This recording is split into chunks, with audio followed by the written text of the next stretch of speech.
Chapter 206.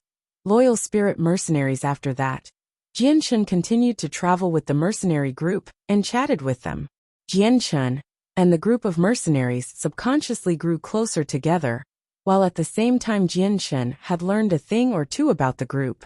This group of mercenaries was called the Loyal Spirit Mercenaries, and it had around 80 members. Aside from the captain that had peak Saint Master strength and 5 others that were Saint Master experts, everyone else ranged from Saint to Great Saint.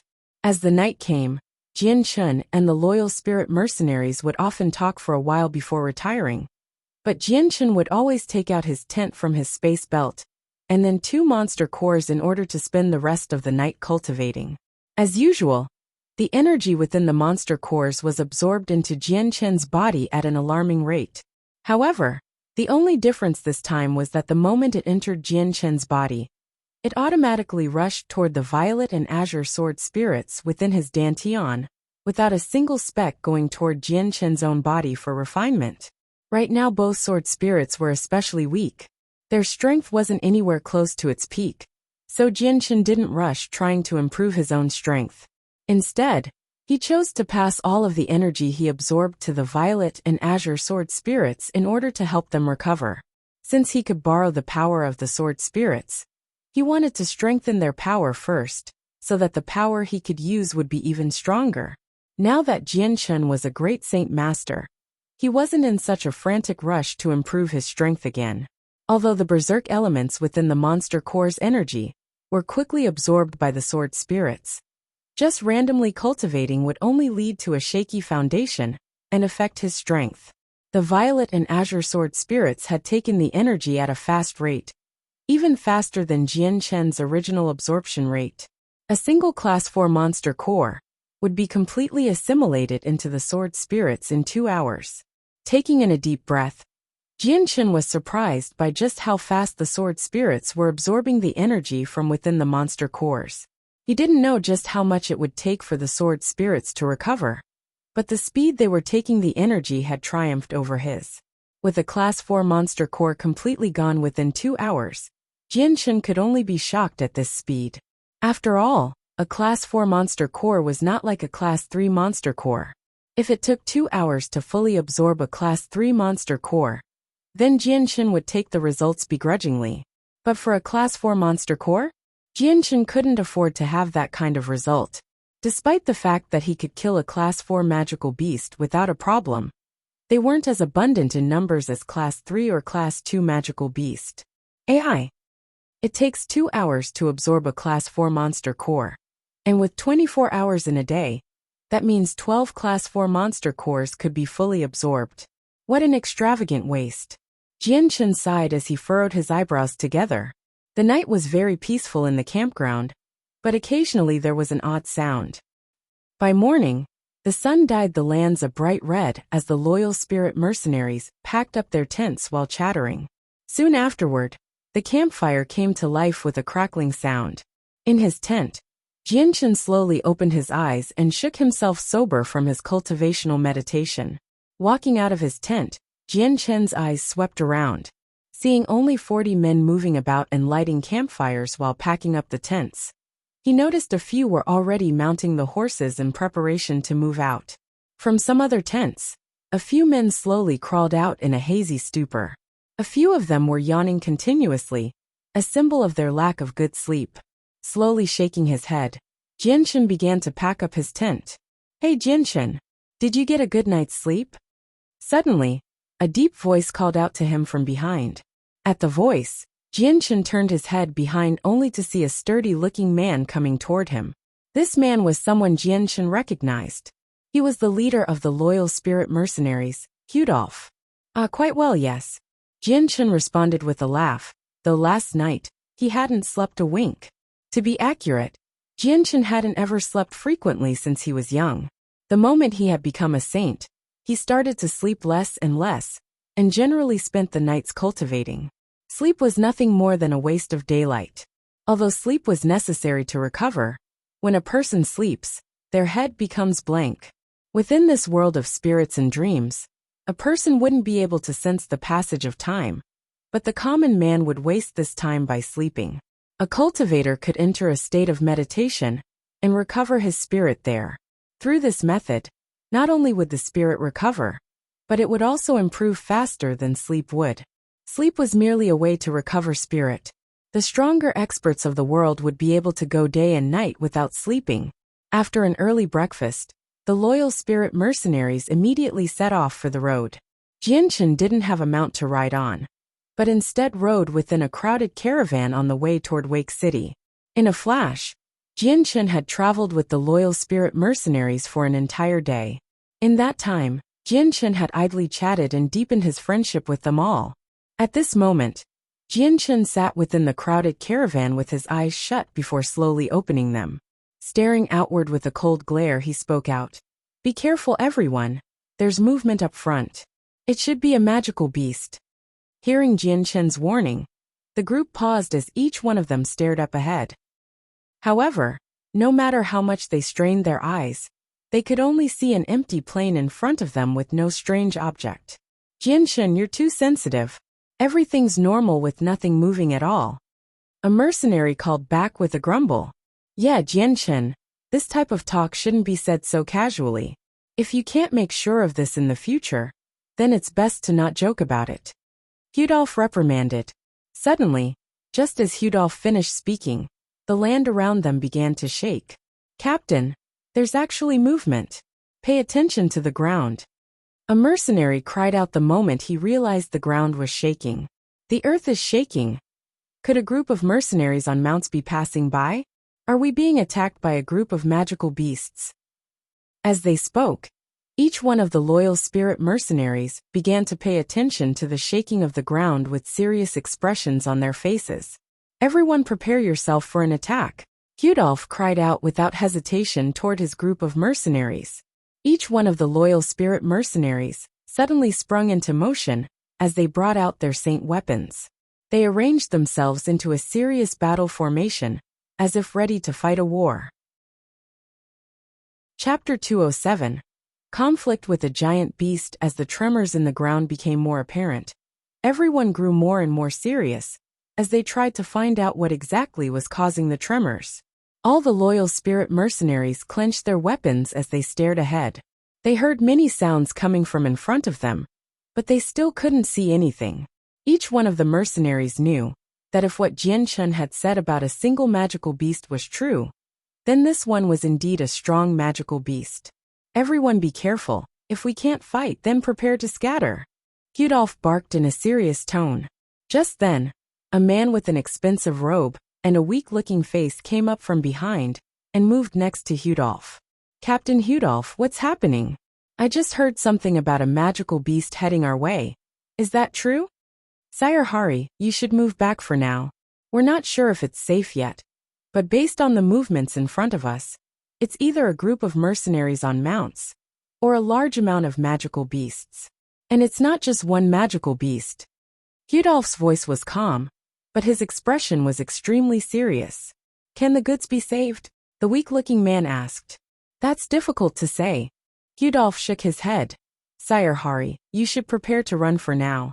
In the case that there's a large group of travelers, then it won't be that bad. But if it's a single magical beast, then Sire Hari, you should know the result." "Ai!" Hearing Hudolf's words, the man could only sigh heavily. Those goods were his, and the loyal spirit mercenaries was the group he had hired to protect him until Wake City approached. If the goods they were transporting were lost, then he would not be able to make up for the deficit, since this entire inventory of goods had been completely bought using the man's savings. Jianchen sat cross-legged within the caravan with his eyes concentrated in the direction ahead. However, compared to the others, he was much calmer. There wasn't a single trace of panic to be seen in his eyes. At this moment, a small dust cloud could be seen from beyond the horizon. The dust cloud wasn't moving too fast, but as the dust cloud moved up and down, the mercenary group could feel the tremors in the ground get stronger.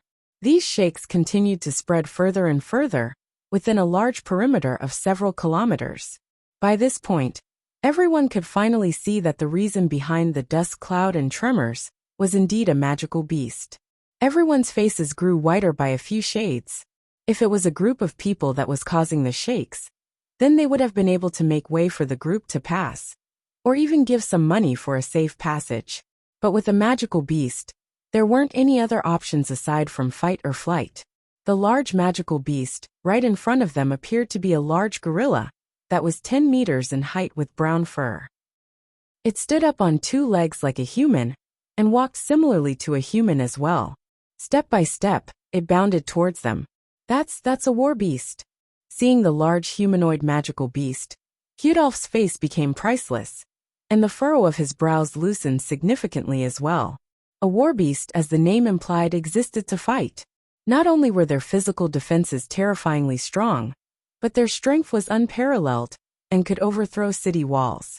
These types of magical beasts were known as the children of the earth, the pets of Mother Earth, or natural controllers of the earth. A single footstep of these war beasts could cause tremors within 100 kilometers. If it was a strong war beast or a group of them, then they could bring down a Class 1 city's walls with their footsteps from a distance of 10 kilometers away. Despite this, a warbeast's single target attack was pathetically weak, and they had an even greater weakness in speed. There weren't many war beasts within the Tianyuan continent, but they weren't extremely rare either. Practically every country had a few war beasts under their command. Captain, that's a war beast. Its defense is strong, but its offense is relatively weak. What should we do? Should we fight it and force it away? A loyal spirit mercenary asked. No wonder there was such a strong tremor. It was a war beast. Since it's a war beast, this will be easier to deal with. Rudolph laughed. Brothers, a war beast isn't much of a threat to us. Let's drive it back. All right. Immediately, a group of mercenaries jumped down from their mounts and dashed toward the large war beast. Jianchen sat in the caravan, as he estimated that there were probably only 500 meters separating them and the war beast. His mind raced as he tried to think of any good information on war beasts. A war beast's strength is determined by its size. A war beast that has reached Class 6 level will be around 100 meters tall. A Class 5 war beast will be around 50 meters, and a Class 3 war beast would be less than 10 meters tall.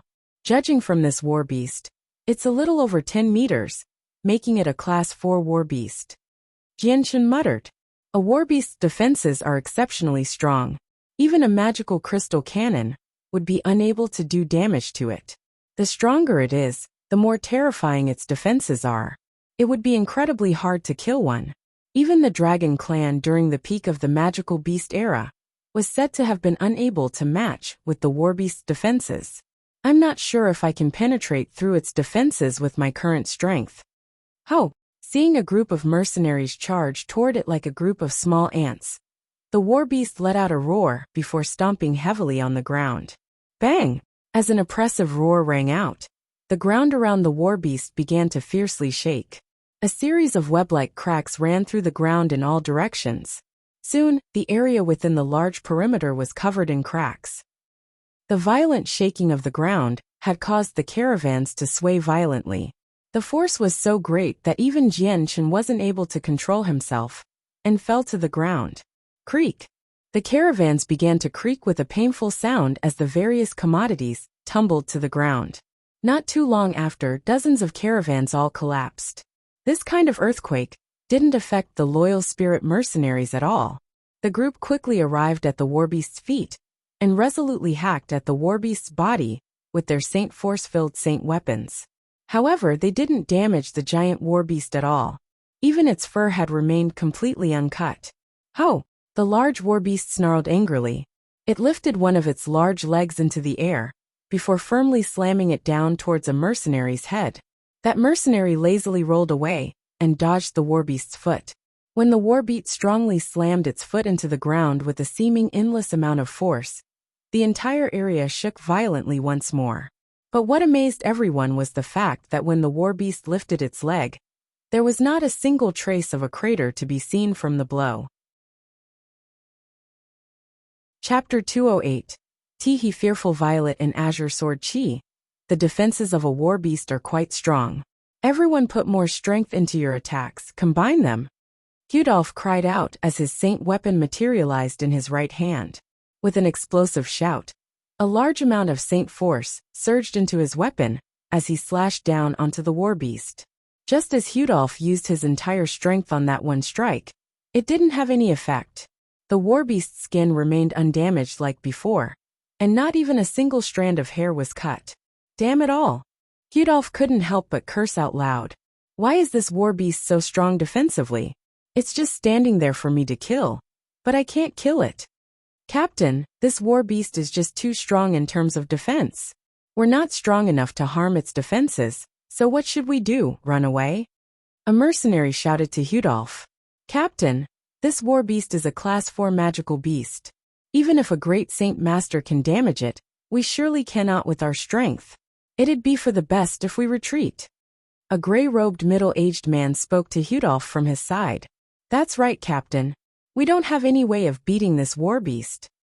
Hearing his mercenary's opinions, Hudolf didn't hesitate. Immediately barking out a command, he shouted, Brothers, head toward the caravans. I'll hold the warbeast off. Yes. Immediately a dozen men ran back, toward the caravans at the back of the group. The moment they saw the caravans, each one of them became thunderstruck. Each one of the caravans had been broken apart from the shockwaves, making it impossible to run away. Crap, what do we do now? With so many goods, I won't be able to store them all in all the space belts. The mercenaries all felt a bit awkward as Hari began to panic and fluster about with concern. Bang! Bang! At that moment, the earth shook violently once more as the warbeast charged forward with heavy footsteps, carrying with it an imposing air that had destroyed the caravans. Its feet continued to harass the loyal spirit mercenaries underneath it without any concerns. Crap, it's coming. Sire Hari, you should store the most important items into your space belt first. With so many things, it's impossible to save them all. Seeing the warbeast come trampling over, one of the mercenaries shouted nervously to the weak-looking man behind them. But these items are all precious. This is practically my life savings. If I give them up, I will take disastrous losses. Plus, my space belt isn't even that big to begin with, so I won't be able to carry much. Hari cried out bitterly as he looked at the 10 broken caravans with a broken heart. No one needs to panic. This warbeast here, leave it to me and I'll stall it. Just as Hari and a few other mercenaries were panicking, a calm voice suddenly rang out. Every person close by turned their heads to look at the owner of the voice, only to see Jian Chun, who hadn't bothered to participate in this battle until now. The mercenaries in Hari's face had a skeptical look to it, as they watched the 20-year-old Jian Chun walk forward. They clearly didn't believe the words he was speaking, and so a mercenary couldn't help but say, What did you say, Jian Chun? You're going to stall the warbeast? Jian Chun, this warbeast is unbelievably tough in terms of defenses. Not only that, but it's also a Class 4 magical beast. Unless we have an Earth Saint Master here with us, then it'll be impossible to fight this. Even a great Saint Master will be unable to pierce through the defenses of this warbeast. An experienced mercenary explained to Jian Chun. He doubted Jian Chun due to his age, and because of how strong the warbeast was. As everyone called Jian Chun's strength into question, he only laughed without explaining himself. Walking forward, his body suddenly flew like a bullet toward the warbeast 100 meters away. Jian Chun's speed was exceedingly fast. In the blink of an eye he appeared right in front of the warbeast, and the light wind sword instantly materialized in his right hand. With a sharp amount of sword chi transforming the glow around the blade, Jian Chun thrust it in between the eyebrows of the warbeast. Even as the light wind sword made contact with the space between warbeast, it was prevented from going any further. Jian Chun's eyes narrowed for a moment, as he felt the large amount of resistance against his sword. For a moment, Jian Chun had began to doubt that this was a warbeast, and was instead an incomparably defensive essence. Oh! The warbeast let out an angry snarl as both of its eyeballs stared at Jian Chun with a bloodthirsty glare, and threw a hand at him. Turning his body in the air, he flew down to avoid the paw and landed gracefully on the ground. His eyes hardened as he looked at the gorilla-type warbeast. What a strong defense! To somehow surpass my expectations by so much. No wonder the legends say that even magical crystal cannons aren't able to injure it. However, his initial sword strike had left the faintest of traces upon further observation despite not landing a substantial blow on the war beast. Although he didn't use his entire strength, Jianchen knew that even with it, there was no guarantee that he would be able to split open the warbeast's defenses. A warbeast's defenses were legendary within the Tianyuan continent, and rumors had it that humans and magical beasts within the same level as the warbeast would be utterly incapable of damaging it. Even if a human were to use an extremely strong battle skill, it would perhaps be able to create a small amount of damage. The moment a warbeast reached the level of a Class 4 warbeast, its defenses would also increase, and even Earth Saint Masters would have a hard time killing it. Bang! Bang! Bang! The warbeast followed Jianchen with his eyes as each footstep it made shook the ground. Walking toward Jianchen, it could feel the slight pain still from Jianchen's sword. Jianchen, hurry up and run. The warbeast is about to charge at you. Hudolf cried out. However, Jianchen turned a deaf ear to Hudolf's warning, and with a sharp gaze that was filled with energy, he looked at the approaching warbeast. Jianchen's light wind sword suddenly burst into a violet and azure glow. Ho! The warbeast was right in front of Jianchen now. With another roar, it lifted a leg to stomp on Jianchen.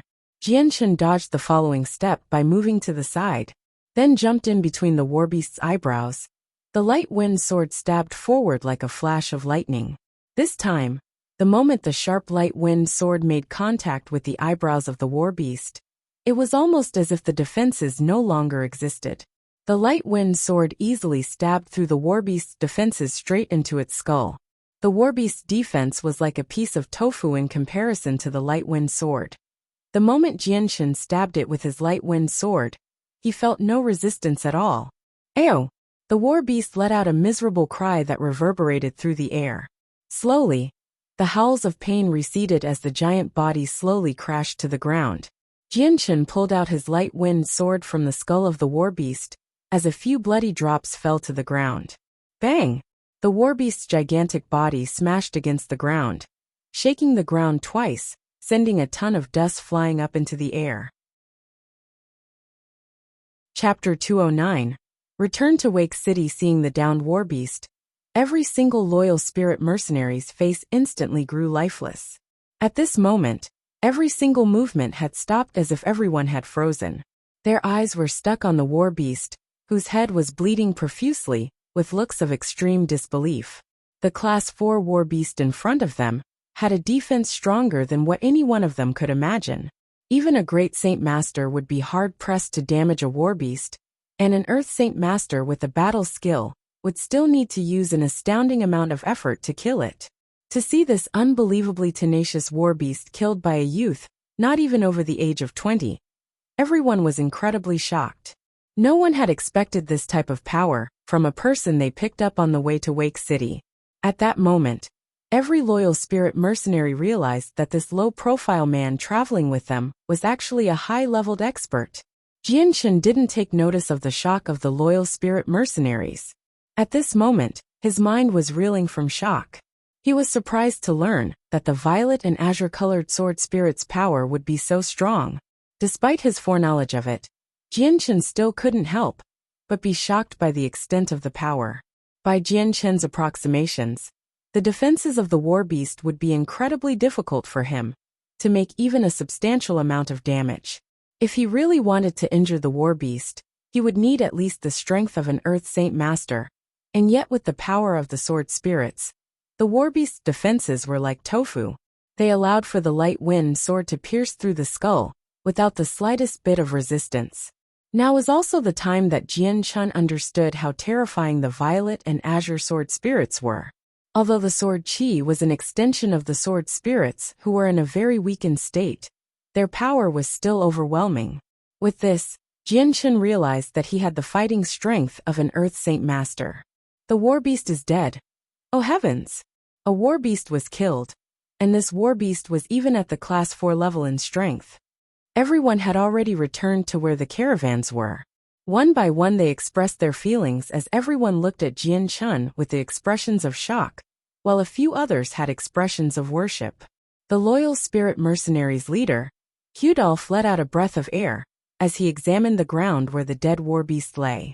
With a slight shake of his head, he looked at Jianchun, who was close by. After a moment of hesitation, he walked over to him. Jianchun, I didn't think you'd be an expert of such profound strength. AI. It is truly inconceivable that with your current age you are able to kill a war beast of this level. However, I, as the representative of every member of the Loyal Spirit Mercenaries, must give you my thanks. You have solved a major problem for us. Hudolph spoke honestly and respectfully. Jianchun's excitement began to decrease back to a normal level before smiling. This was no effort at all, so the captain needs not be so polite. Besides, we are sharing the road. If one of us comes across a problem, then it is natural that I provide assistance. Jianchun and Hudolph began to talk among themselves politely for a while before the other mercenaries busied themselves with other matters. The Loyal Spirit Mercenaries were split into two groups. One was responsible for repairing the caravans and loading up the goods, and the other group was responsible for dealing with the warbeast's body. The body of a warbeast was something the Loyal Spirit Mercenaries wanted to sell, but because the body was far too strong and extremely heavy, they wouldn't be able to move it. So they could only bitterly bite their tongues and abandon it after Jianchun extracted the monster core from within it. In a flash the caravans were repaired. Everyone resumed their travel to Wake City once more. Now, Jianchun was sitting at the front of the very best caravan they had to offer, where the owner of the goods, Hari, sat with a friendly smile. Suddenly a thought flashed through Hudolph's head. Turning to Jianchun, he asked, Jianchun, seeing how young you are, you've only just started to travel within the Tianyuan continent, correct? Jianchun nodded his head. Yes, I've only been traveling for 2 or 3 years now. Then would you consider joining our Loyal Spirit Mercenaries? While we aren't extremely strong, every member here is very close. We're a tightly knit group. After traveling the Tianyuan continent for many years, our experience is quite abundant. Plus, if you travel with us, you will be familiarized with the continent quickly and learn of the many dangers. Even the strongest of mercenaries will lose out on many things if they are not experienced with the continent. Hudolph spoke with an anxious look of anticipation as he tried to rope Jianchun into his group. Giving an apologetic smile, Jianchun replied, This one thanks Captain Hudolph for his offer, but I've already joined a mercenary group. What a great shame then, Hudolph said disappointedly. He then looked at Jianchun once more and spoke again. For a mercenary group to have a person like you, then that must mean that mercenary group is quite strong. Jianchun shook his head with a bitter smile. Right now, aside from me, there is only one other person in it. I am the captain. Hudolph looked at Jianchun with astonishment, but no words came out from his mouth. The man was thinking about something inside his head. Afterward, the group continued to travel toward Wake City slowly. On the road, Jianchun's position within the Loyal Spirit Mercenaries had took a drastic change. Everyone was very respectful to him, to the point of far surpassing that of their captain Hudolph. Even Captain Hudolph himself had taken on a warm and affectionate tone with him. The road was relatively peaceful after that. Another 3 days went by before the caravan finally reached the territory of Wake City. At this, Jianchun could already make out the magical beast mountain range 20 kilometers from Wake City. In front of them, the tall city walls of Wake City greeted everyone's eyes. Even after 1 year had passed, the city walls hadn't changed at all. The only difference was that the amount of soldiers on top of the city walls had multiplied. Even the amount of guards at the gates had reached a larger number than Jianchun had remembered. Seeing the familiar walls once more in a state like he had remembered, Jianchun couldn't help but remember when the Tianxiong clan had chased him out of the city and forced him to make a miserable escape. Tianxiong clan.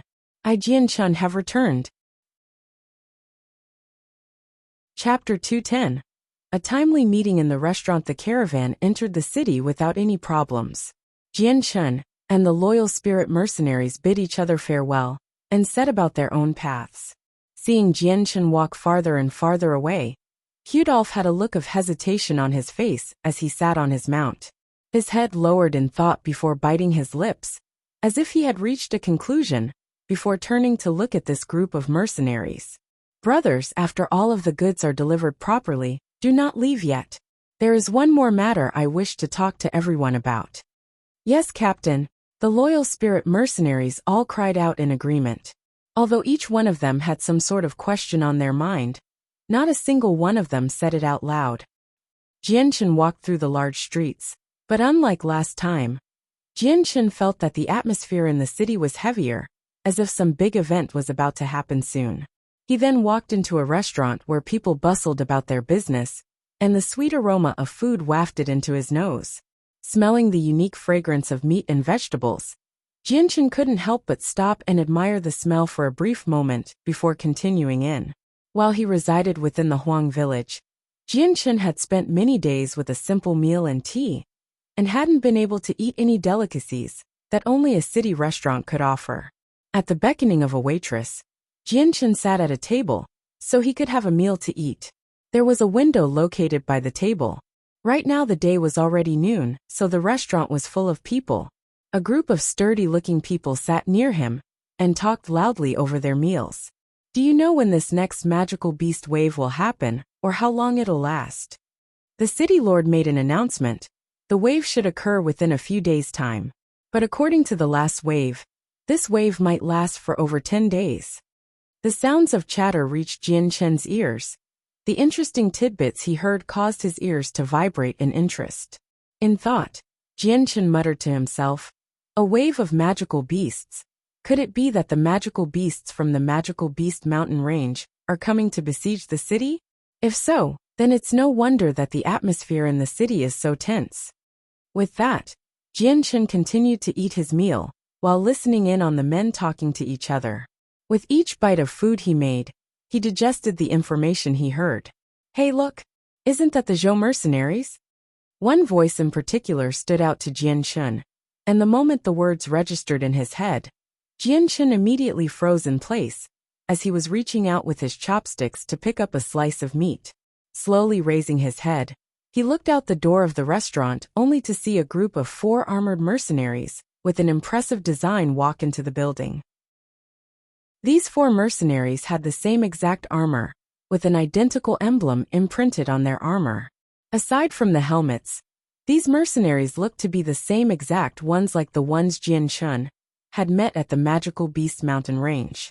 The 4 Zhou mercenaries walked to a table near Jianchen and sat down. After ordering a meal, the 4 began to talk quietly among themselves. Following the entrance of the 4 Zhou mercenaries, the topics in the restaurant began to divert to be about the Zhou mercenaries. I've heard the Zhou mercenary captain Zhou Yin made a breakthrough into the Great Saint Master level 3 months ago. With a Great Saint Master, the Zhou mercenaries are surely much stronger than before. Right now within Wake City, the Zhou mercenaries are nearly unparalleled in strength. That sounds about right. Ever since Zhou Yin made a breakthrough to Great Saint Master, the strength of the entire group increased rapidly. Right now their members number over 100, and with the support of the Zhou clan, then within Wake City, the Zhou mercenaries can easily be considered one of the strongest 3. Many of the diners were chatting quietly, but each one of them were quite strong, so they could easily talk to each other without fear of angering the 4 mercenaries. Hearing the chatter of all the people around them, the 4 Zhou mercenaries sitting near Jianchen couldn't help but have arrogant looks on their faces. Within the small Wake City, a Great Saint Master was considered one of the peak experts. Their statuses had skyrocketed ever since their captain made a breakthrough to become a Great Saint Master, as well as gaining so many members. Zhou mercenaries, I didn't think I'd see you in Wake City. Jianchen stared coldly at the Zhou mercenaries with an intense desire to kill. Slowly putting down the chopsticks in his hand, Jianchen walked to the 4 Zhou mercenaries and looked straight at them before speaking slowly. You 4 are from the Zhou mercenaries?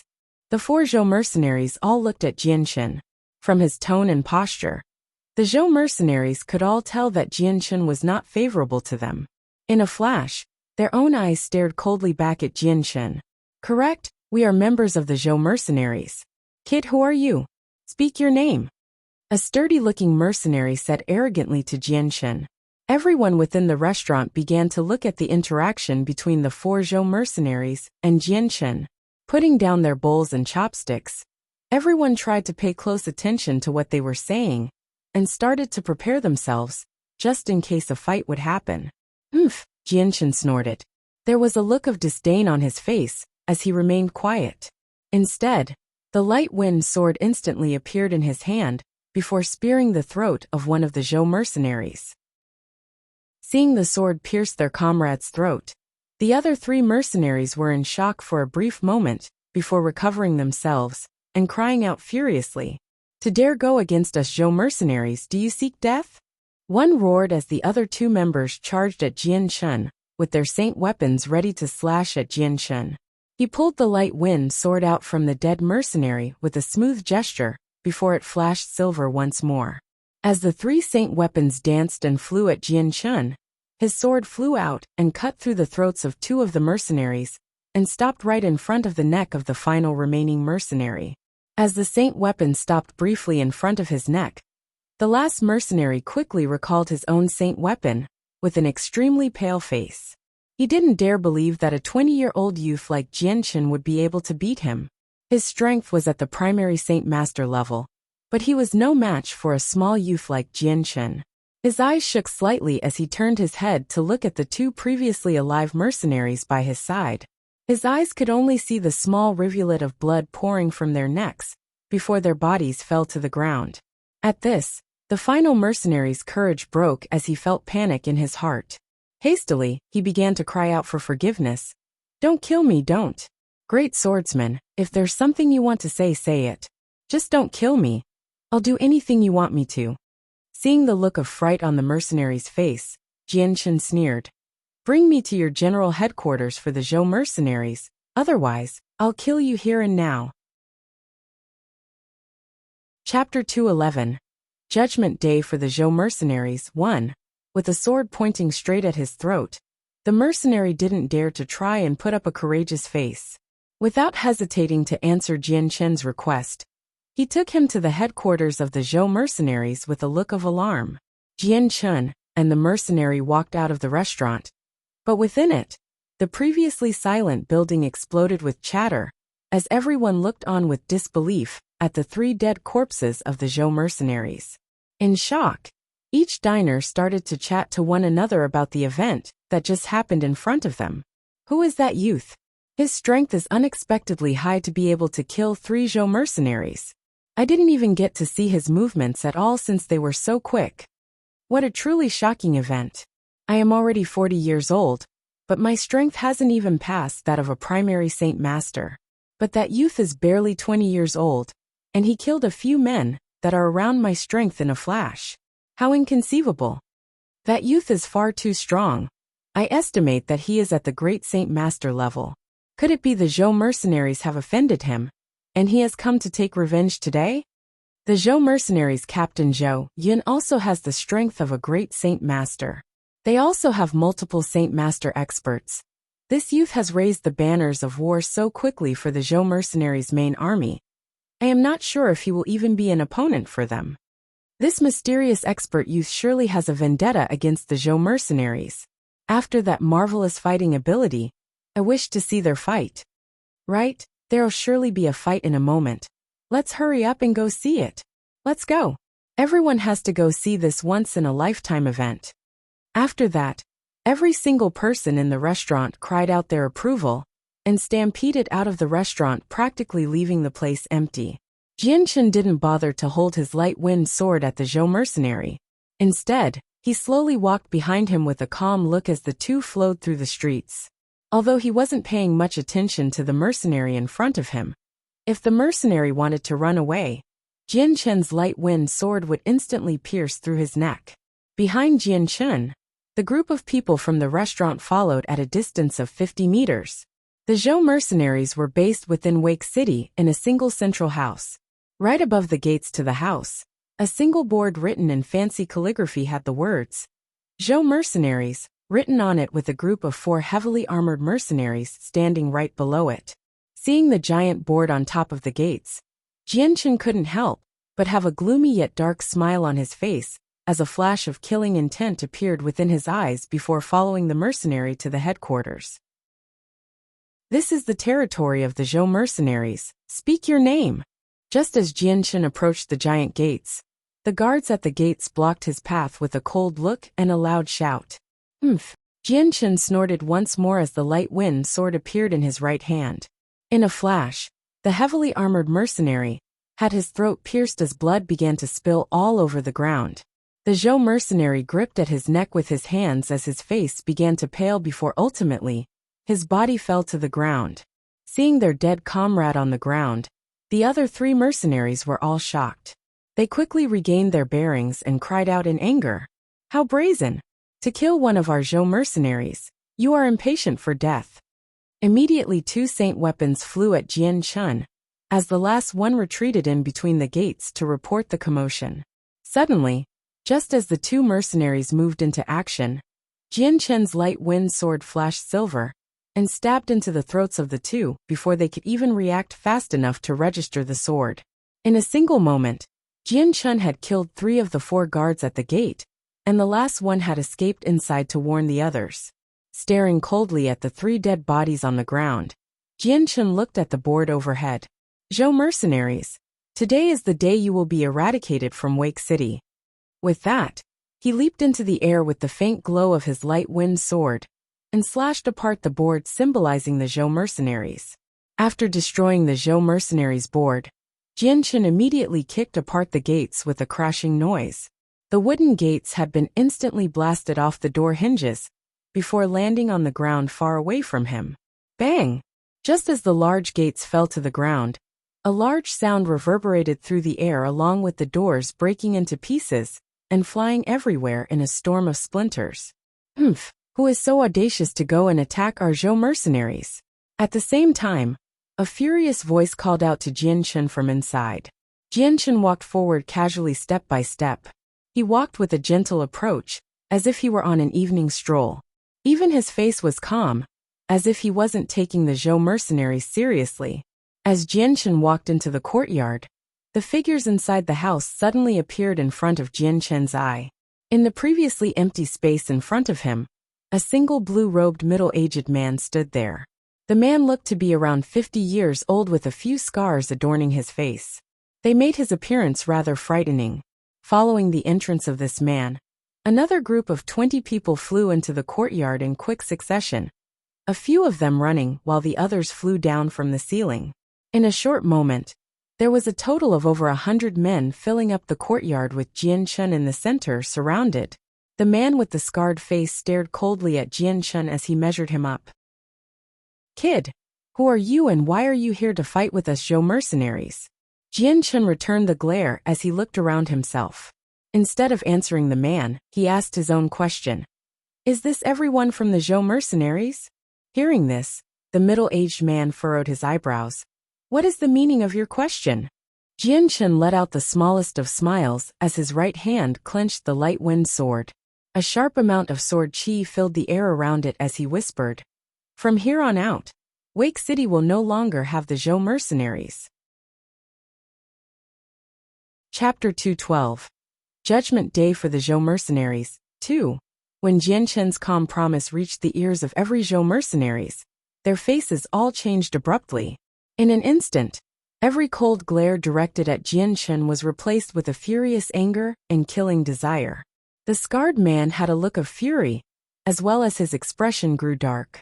A very intense amount of killing intent emanated from his eyes as he stared fiercely at Jianchen with a sneer. Kid, with just you have no qualifications to speak of such a thing. Someone go and seize him. Let this ignorant kid understand how high the heavens are compared to the earth. Let him know our Zhou mercenaries are not someone to fight with.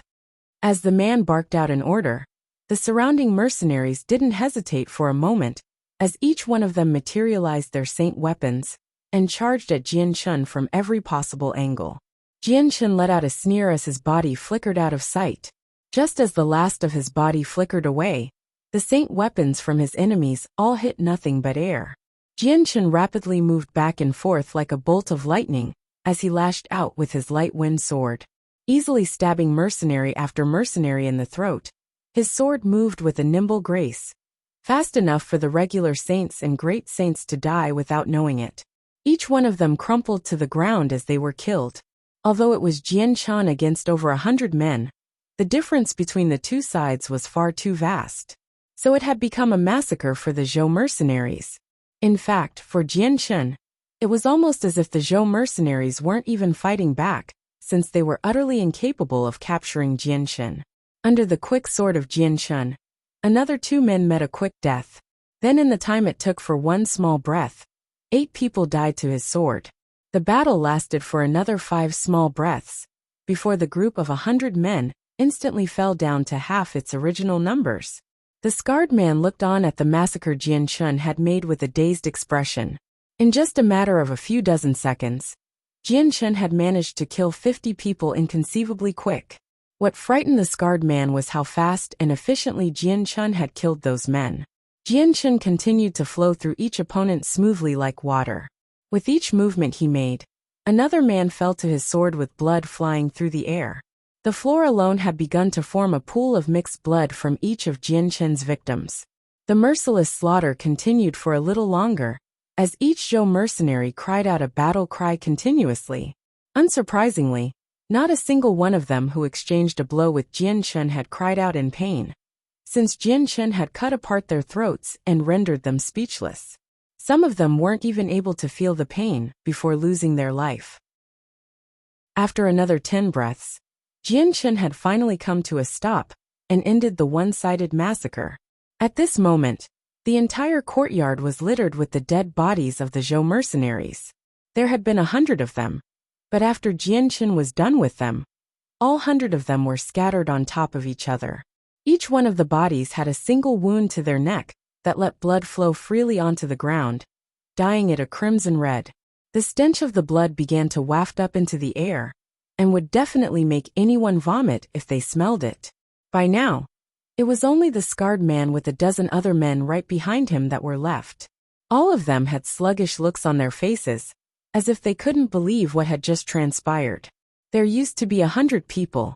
However, in a short moment, all of them were killed thoroughly by a youth that was no older than 20 years old.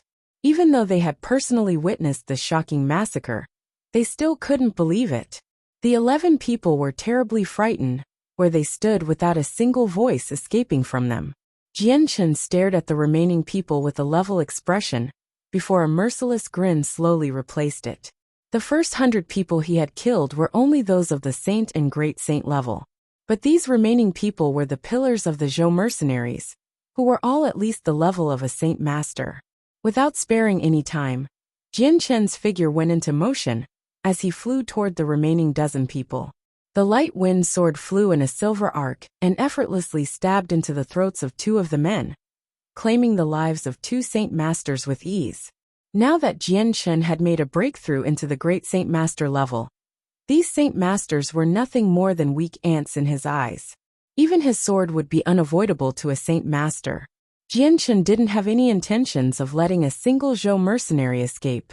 After killing 2 of the saint masters at lightning-fast speed, Jianchen's light wind sword once again turned into a silver-white blur, enveloping the remaining people with his sword chi. Psh, psh, psh. The light wind sword came down another 3 times, and in an instant, 3 saint masters had their throats pierced. Up until this moment, the remaining few saint masters had been paralyzed. Each one of them then regained themselves with a look of abject horror, and instantly moved to dodge Jianchen in a strange attempt to distract him. Stop. If there's something you want to say it quickly. The scarred man cried out to Jianchen in a frantic manner as he dodged to the side. Right now his expression was no longer that of shock. Instead, horror and desperation adorned it. Jianchen stopped his massacre for a brief moment before staring at the few saint masters. Speak then, where is your captain? In the restaurant, Jianchen had figured out that the captain of the Zhou mercenaries was a great saint master expert. Within this group of people, he had realized that not a single one of them were at that level. With this situation, that could only mean that the captain was not here. That wouldn't do, since Jianchen wanted to kill the captain. The scarred man let out a deep breath as he tried to calm his nerves. Unsuccessfully, he stared at Jianchen and spoke with a trembling voice. Brother, I don't know what our Zhou mercenaries' captain has done to offend you to the point that you want to eradicate us all. Compared to before, the scarred man's attitude had taken a complete turn. Jianshen's cold gaze turned even darker as he stepped toward the scarred man. Each step he took made the man even more nervous before Jianshen said, "I'll ask you one last time. Where is your captain?" Jianshen had not bothered to pay attention to the other's question. Seeing how Jianshen was approaching him, the man took a few steps back with some hesitation. "Wherever the captain is, I know not." Hearing that, Jianshen's eyes flashed coldly and cared no more for the scarred man. Instantly appearing in front of him, the light wind sword stabbed straight for the man's throat. The man's face suddenly dropped as he tried to fly backward. In an instant a sword appeared in his hand as he attempted to block the light wind sword. However, before he could even bring his sword into position, the light wind sword had already approached his neck and buried itself deeply within. The bloody tip protruded through the back of his neck. Seeing that the scarred man stood no chance against Jianshen, the remaining few Saint Masters' faces all paled in fright from the domineering power Jianshen had revealed. "Run away. Find the captain. He's the only one that can avenge us." One Saint Master cried out in terror as he ran for the gates to Wake City. "Right, find the captain quickly." The other Saint Masters suddenly came to their senses.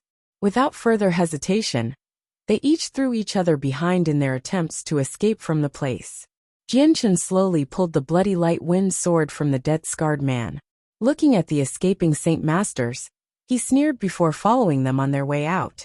Not too long after Jianshen had left, the group of people that had followed him from the restaurant suddenly appeared in a huge crowd at the Zhou mercenaries' headquarters. However, just as this group of people saw the terrifying sight that lay beyond the broken gates, all their faces grew alarmed as they couldn't believe what they were seeing. From the time it took Jianshen to enter the headquarters to when he left, hadn't even been over 10 breaths of time.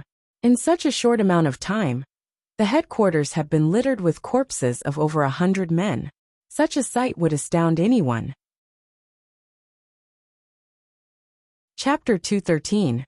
Zhou Clan. Although Wake City was on the verge of being besieged by magical beasts, no one within Wake City was feeling any sort of dread or panic.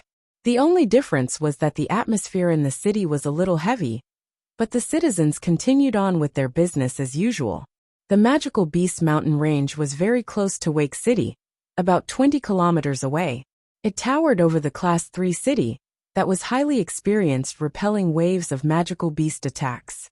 Even the city walls were equivalent to walls in a Class 1 city.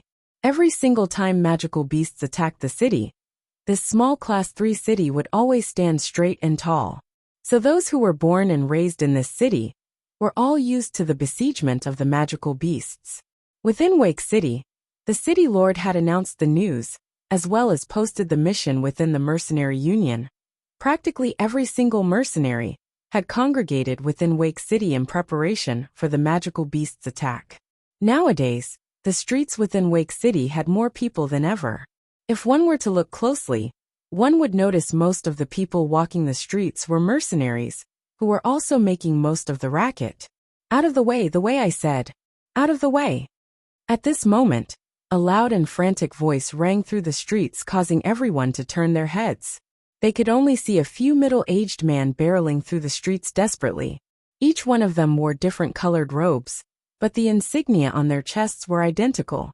Whoever was unfortunate enough to block their way was unceremoniously pushed aside, causing them to earn the ire and curses of everyone.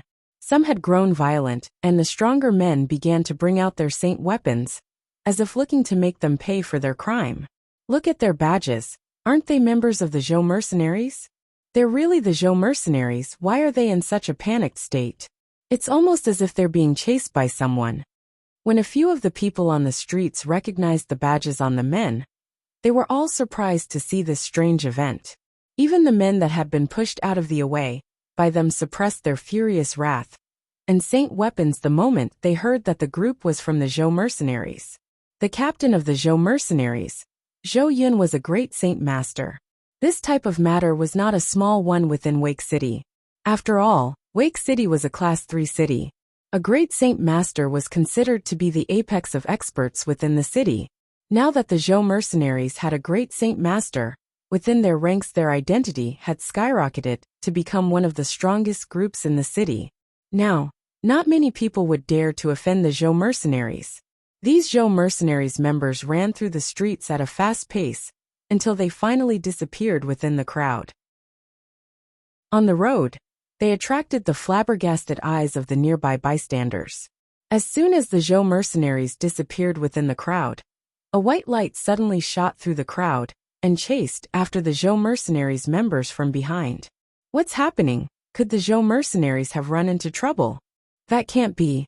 Right now the Zhou mercenaries have a great Saint Master, and also have the close support of the Zhou clan. Who could possibly be looking for trouble with the Zhou mercenaries? From this, everyone on the streets began to think up random conjecture, as they shared every possibility with each other. The Zhou mercenaries continued with their mad and desperate dash for another 10 kilometers, where they finally reached a grand-looking mansion with a large 4 meters tall and 6 meters wide gate. On top of the large gate, a wide board had the words Zhou clan written in dazzling gold words. Just from this alone, those who looked at the sign could tell that the owner of this house had a considerable amount of financial power and was quite strong physically. Let us in. We are a part of the Zhou mercenaries with important business with the captain. A Zhou mercenary member called out frantically to the guard standing right next to the gate. When the guard saw the group of people rushing at him with such frantic looks on their faces, he knew that something was happening and didn't dare to obstruct them any longer, allowing them passage inside. Within the Zhou clan's residence in a grand hall, a single 70-year-old elder sat at the first position of a table with 10 other members nearby. The elder stared at a heavily armored figure nearby. The man was sturdy and was calm before the elder laughed. Commander Duoli, you need not to worry about this. Our Zhou clan has towered over the rest of Wake City for 10 years. It can be said that Wake City is our hometown now. This matter of the magical beast wave will indeed have our Zhou clan ready to fight. We will give it our all to defend Wake City. The armored middle-aged man gave a small smile as he cupped his hands together. With the words of the Zhou clan's elder, this commander is relieved. With the Zhou clan added to our forces, then our victory is assured, and since Sire Zhou Yun is now a great Saint Master, this is truly a celebration to be joyous about. The elder's face had a gratified smile on it after hearing those words, but he spoke modestly. Commander Duoli gives too much praise. Zhou Yun's cultivation talent is too outstanding. We've just spent many coins on monster cores, which allowed him to cultivate and break through into the great Saint Master realm smoothly. The elder then looked at another man sitting far down the table. This man wore a blue-colored robe with his hair tied up in a whip-like fashion that hung over his shoulders. His eyes had a calm yet powerful look. This man was the leader of the Zhou mercenaries, Zhou Yun. Just as the elder finished talking, a loud frantic cry came bursting in from the hallways outside the room. Captain, Captain, something terrible has happened, truly a terrible matter. As soon as the voice was heard, suddenly, a man with the Zhou mercenary insignia on his chest came bursting into the room, with a few other men behind him panting wildly. These men's sorrowful appearances caused everyone that noticed it to furrow their eyebrows in surprise. Some had even looked at them with an annoyed face. Impudence! Do you not see that we are having a meeting here? Who let you in? Do you not remember our rules, our system of conduct? Clan leader, something bad has happened. An extremely strong and terrifying man has declared revenge on us. Our 100-member strong Zhou mercenaries has been eradicated, and only the ones here are left alive. The leader of the group cried out to the elder. Hearing that, everyone in the vicinity grew alarmed. What? Did you just say that you are all that are left of the Zhou mercenaries? Zhou Yun spoke with a serious face. Immediately standing up, he strode on over to the man with a loud shout. Yes, Captain. It is only us that are alive. The mercenary shouted miserably with a small tremble to his voice. No one else. Zhou Yun's eyes instantly grew dark. Everyone is dead, Captain. Another mercenary said. Hearing this, a great amount of killing intent flowed out from Zhou Yun as he growled furiously. Who would dare? Bang. Before Zhou Yun could finish his statement, The large gates to the Zhou clan's mansion blew open with a great sound before breaking into 4 different pieces that flew into the courtyard. Chapter 214. The Zhou clan's brave rush. This large sound stunned everyone. However, they quickly regained their bearings and their expressions grew dark. No one present was a mediocre person and had a decent sense of hearing. Just from hearing the door break into pieces, they knew that a man had done it. Impudence. The clan leader of the Zhou mercenaries slammed his hand onto the armrest of his throne, causing a large splitting sound to ring through the room. Who dares to be so audacious? To cause trouble for our Zhou clan? Everyone with me. Let us go see who dares tread on this sacred ground. The Zhou clan leader stood up with a dark expression. As he stomped out of the room toward the courtyard with a furious mood, everyone else followed. The Zhou clan leader brought the group to the entrance of the courtyard, where 10 guards of the Zhou clan were already stationed. From every corner, more and more guards began to pour in, and increased their numbers constantly. Move out of the way, the clan leader is here. A sharp-eyed guard cried the moment he saw the clan leader come toward them. Like water, the crowd of guards immediately made way for the clan leader to walk through. But even after that, the entire area was filled to the brim with Zhou clan guards. Surrounded by the Zhou clan guards was a single youth that was around the age of 20.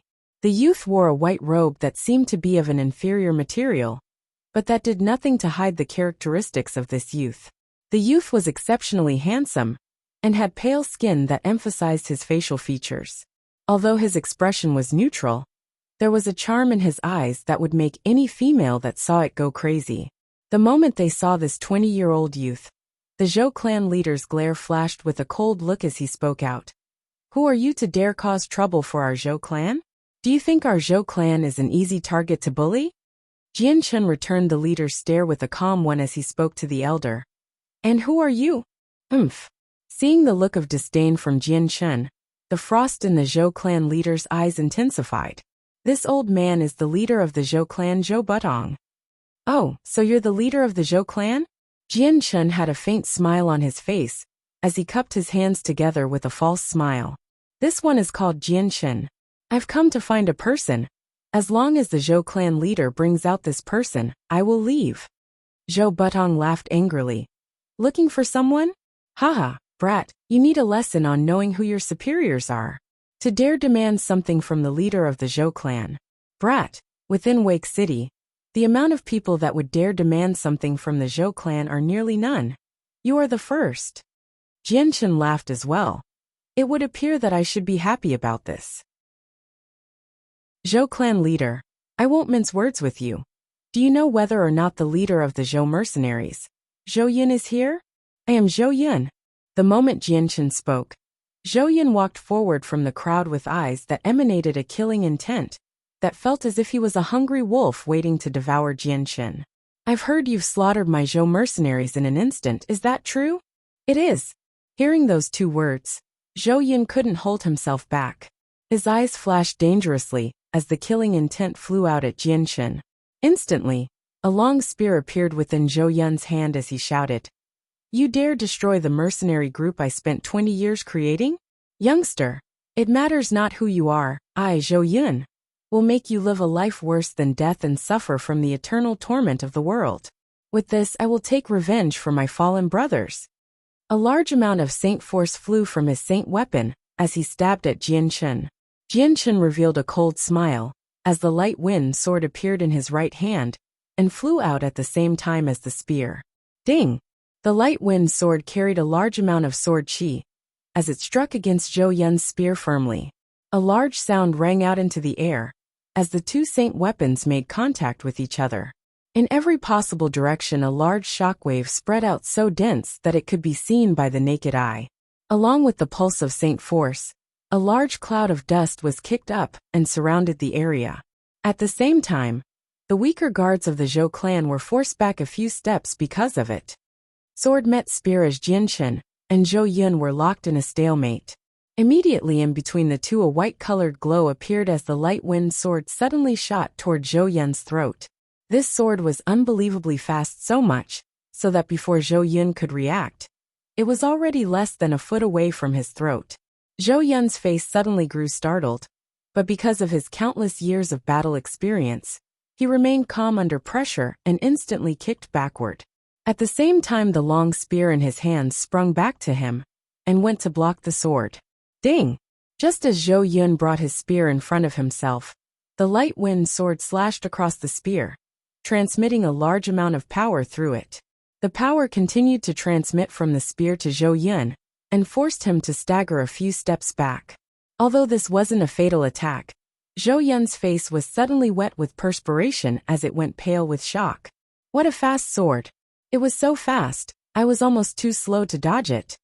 Even though Zhou Yun was a great Saint Master, it hadn't been a long time since he made that breakthrough. He was only a primary Great Saint Master, and compared to Jian Chun, Zhou Yun's strength was comparable to a peak Saint Master at most. Then, as Zhou Yun was pondering to himself and tried to stabilize his backward momentum, a white light suddenly flew at him with an even faster speed than the first one. In a split second, the light wind sword had reached the throat of Zhou Yun. This moment, Zhou Yun could only look at the sword in shock due to how fast the sword was, instantly realizing that he had no time to react. Suddenly, just as Zhou Yun resigned himself to death, a large broadsword flew out to come across Zhou Yun's body. At the same time, Zhou Yun could feel two elderly but powerful arms grab him around the shoulders and pull him away from his death. Ding! A screeching sound could be heard as the sword that was originally meant to pierce into Zhou Yun's throat stabbed against the horizontally flying sword.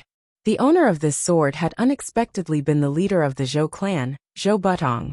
However, the feeling that Zhou Butong was giving off felt as if he was a sword that had yet to be unsheathed. It was only after this moment that people felt that the sword was now being unveiled and was ready to strike. Looking coldly at the newly arrived Zhou Butong, Jian Chun gave a small smile. Zhou clan leader, seeing you right now, it would appear that you wish to bring the Zhou clan into this. Chapter 215. Participation of the Zhou clan. At this moment, the Zhou clan leader Zhou Budong's face was exceptionally grim. Staring at Jian Chun with a gaze that had lost the original glare of disdain, he no longer thought Jian Chun was just a youth. Now, Zhou Butong thought him to be an opponent of an equal level and didn't dare to belittle him any longer. That was because of Jian Chun's first two strikes, allowing Zhou Butong to determine Jian Chun to be very strong. If he hadn't made a move, then his son Zhou Yun would have been killed. Furthermore, when he made a move to protect his son, he had moved at the fastest speed he could muster. Jian Chun's three sword strikes were something that he couldn't afford to underestimate, and the third strike had caused him to act out of necessity. Secretly, Zhou Butong had felt shock within his heart. Jian Chun couldn't have been any older than 20, but for such a young man, he had such a disproportionate amount of strength. Due to his accumulated amount of experience over the years, he could guess that Jian Chun had no major person backing him up. Yet, he couldn't believe that a youth with no major power behind him would be able to have the strength of a great Saint Master. Zhou Butong stared evenly at Jian Chun. I don't know which clan my young friend here is a part of, and what grievances you have with my son Zhou Yun, but perhaps this is a misunderstanding. Whether or not this is a misunderstanding, my heart already knows the truth. The past I will not speak of, but today I will definitely kill Zhou Yun. If your Zhou clan stays out of this, then naturally nothing will happen to you. But if your Zhou clan decides to take part, then I will eradicate it as well. Jian Chun's voice was calm on the surface, but there was a hint of a domineering tone to it. Yet, as the Zhou clan heard the words of Jian Chun, their expressions grew dark, and the air around them began to fill with an impressive amount of killing intent. Even as the atmosphere grew tense, Jian Chun's attitude did not change at all from his cold demeanor. Zhou Budong's face grew darker as well, but nonetheless, he stared at Jian Chun and said, "You speak far too loud, my friend. I can admit, your strength is quite decent, but for you to try and eradicate the entirety of my Zhou clan? You truly think that my Zhou clan is like mud? Zhou clan leader, it would appear that Zhou Yun is someone you are determined to protect." Jian Chun's voice gradually grew colder, as his eyes flashed with a biting cold killing intent. Zhou Butong readied his own sword. If you wish to claim my son's life, then let's see your reason why. Wait a moment. Just as the two sides readied to fight, a loud voice called out.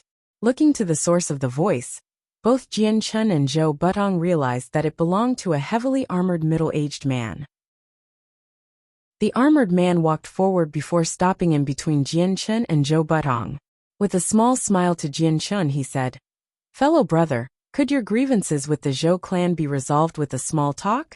If there is a possibility of making a big problem turn into no problem, then that would be for the best. There is no need for the two of you to fight. The magical beast wave is coming to Wake City soon, and so this is the moment where the entire city must unite as one. For the sake of unison, please talk it out. After all, this magical beast wave endangers the lives of tens of thousands of ordinary citizens. Fellow brother, please think about it for a moment." The man tried to soothe Jian Chen's fighting spirit. Jian Chen looked at the armored man with a calm gaze before asking him a simple question. "Who are you?" Despite the rude way Jian Chen had asked, the armored man was not angry. Instead, he gave a faint smile and said, "I am called Duo Li. I am the commander of Wake City's defensive soldiers, and the one in charge of them." "So you are Commander Duo Li. Commander Duo Li, please step back. This is a matter between me and them, and I do not wish to involve you." Jian Chen replied. Commander Duo Li let out a breath of air. "Brother, these are not peaceful times. Could you not sit down and talk this out?" Jian Chen shook his head calmly. "There is nothing to talk about. Commander Duo Li, please step back." "Commander Duo Li, this isn't something you should get involved in.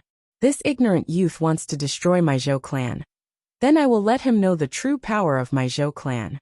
Furthermore, the mercenary group my son has shed blood and tears for has been destroyed by this youth.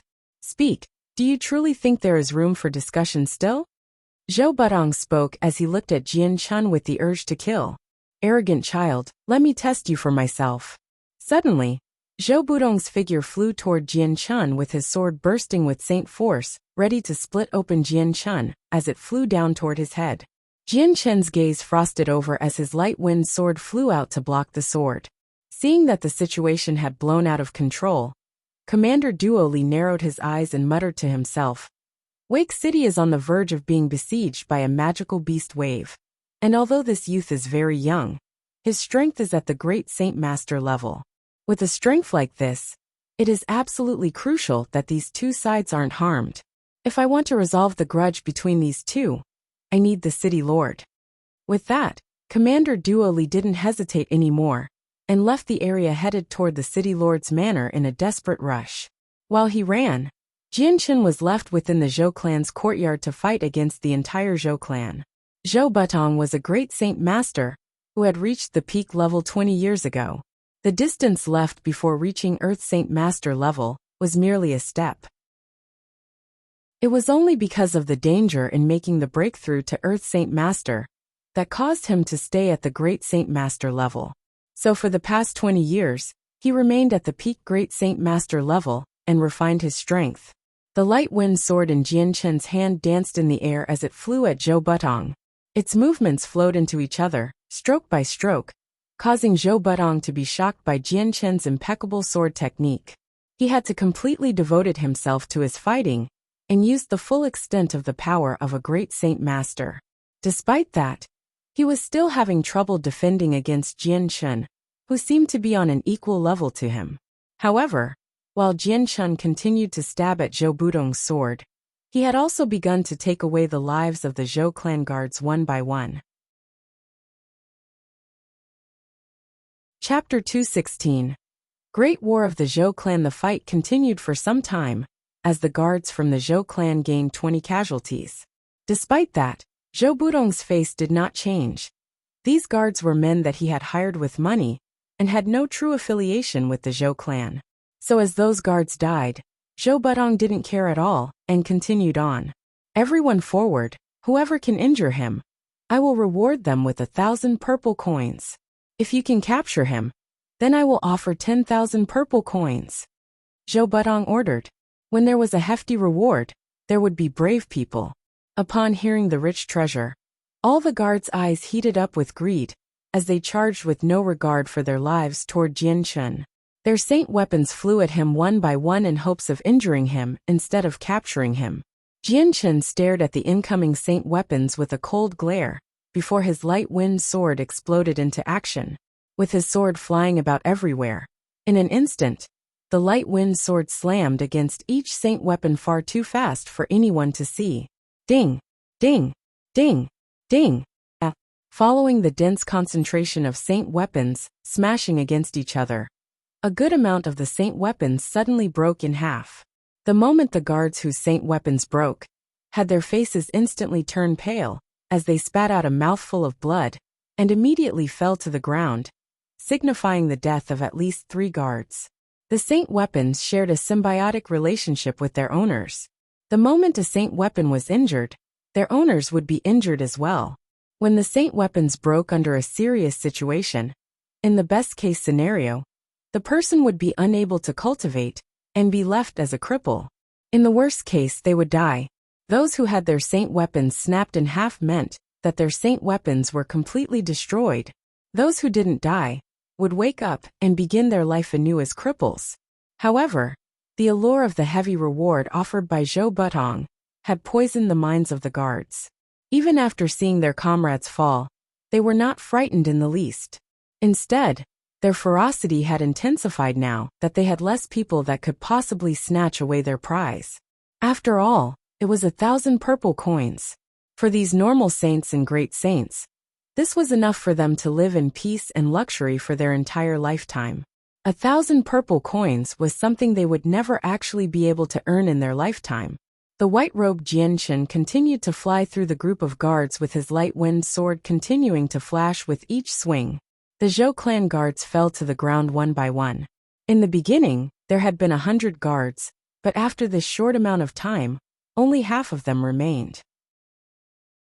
The Zhou clan leader Zhou Butong had already retreated away from the fight with a serious face, as he observed the one-sided killing, which Jian Chun gladly participated in. Clan leader, this man is unbelievably strong, and his sword is too fast. It's hard for even us to follow, so these guards simply have no chance to dodge it. If things go on like this, then I'm afraid these guards will soon be completely wiped out. A middle-aged man cried out from behind Zhou Butong. Zhou Butong's eyes flashed with a cold glint as he said, "With him using his sword so fast, his saint force will be used up quickly. Since just earlier he destroyed the Zhou mercenaries, there is no way for his saint force to have recovered that fast. Let him first use up his saint force on these guards. I don't believe that his saint force will still have such an endless supply after this. Zhou Lianyan, hurry up and bring the King Tiger squad here. This time the enemy cannot be underestimated. I cannot say for certain, but the life or death of our Zhou clan is on the line. We must act accordingly with all our strength." "Yes, clan leader." After being commanded, he immediately dashed to the back of the Zhou clan courtyards. After the brutal massacre of the Zhou clan guards, there was only 10 guards remaining, and another 100 or so lying on the ground with their blood pouring out all over the place, staining the marble floors red. Jian Chen's body flickered as he reappeared behind the 10 guards. With the hazy glow of the light wind sword, he slashed through their necks and cleanly destroyed their ability to breathe and live. At this moment, every single guard from the Zhou clan had been completely wiped out. All that remained within the courtyard was Zhou Butong and a dozen members of the clan. Just after Jian Chun had slashed through the throats of the 10 now dead guards, an ear-whistling sound could be heard as a strong gale of wind flew at him from behind. Before the biting cold gale of wind could press against Jian Chun's shoulder, his face grew unnaturally serious before quickly turning around and bringing the light wind sword up to protect himself. Kung! A large sword suddenly fell against Jian Chen's sword, transmitting a large amount of power from sword to sword which pushed Jian Chen back a few steps. Following his backward momentum, Jian Chen's feet allowed himself to fly backward, as if to get rid of the excess force driving him back. Ha! A thunderous shout exploded outward as Zhou Butong didn't let Jian Chen have a single second to breathe before sending another sword strike at him. After that, the dozen members from the Zhou clan began to pull out their saint weapons before charging at him as well. Among the group was the relieved and recently fresh Great Saint Master Zhou Yin, the captain of the Zhou mercenaries. Jianchen didn't bother to hesitate, and brought down his light wind sword onto the sword of Zhou Butong with an extremely large amount of sword qi. As the two saint weapons collided in midair, another strong ripple of saint force erupted from the epicenter, and flew out in every direction, washing over the grass and the other Zhou clan members. A strike after, the strong amount of saint force had forced Jianchen to retreat another 6 steps, while Zhou Butong flew back 3 steps. Before waiting for Jianchen to stabilize himself, the dozen Zhou clan members rushed at him, with powerful saint force erupting from their saint weapons, ready to slash at Jianchen. Zhou Yin himself dashed behind Jianchen, and with his long spear acting almost as if it was a serpent, striking toward him. Chapter 217. Destruction of the Zhou clan. Jianchen's foot stomped across the ground, and flew off to his side 2 meters with an ungodly speed, dodging the blows of the men waiting for him. These dozen men were fast in their own right. After missing, their hands didn't stop and immediately chased after Jianchen. Zhou Yun's spear brought about a large amount of saint force that turned it into a white spear of lightning that flew toward Jianchen's heart. It was a blow that Zhou Yun had put all his strength into. Jianchen's mouth curled into a disdainful sneer. Although these dozen men looked to be incomparably ferocious, they were nothing more to Jianchen than a small amount of pressure that wouldn't even amount to making Jianchen take them seriously. His hand shook abruptly as the light wind sword stabbed forward with a large amount of sword qi sharpening the sword.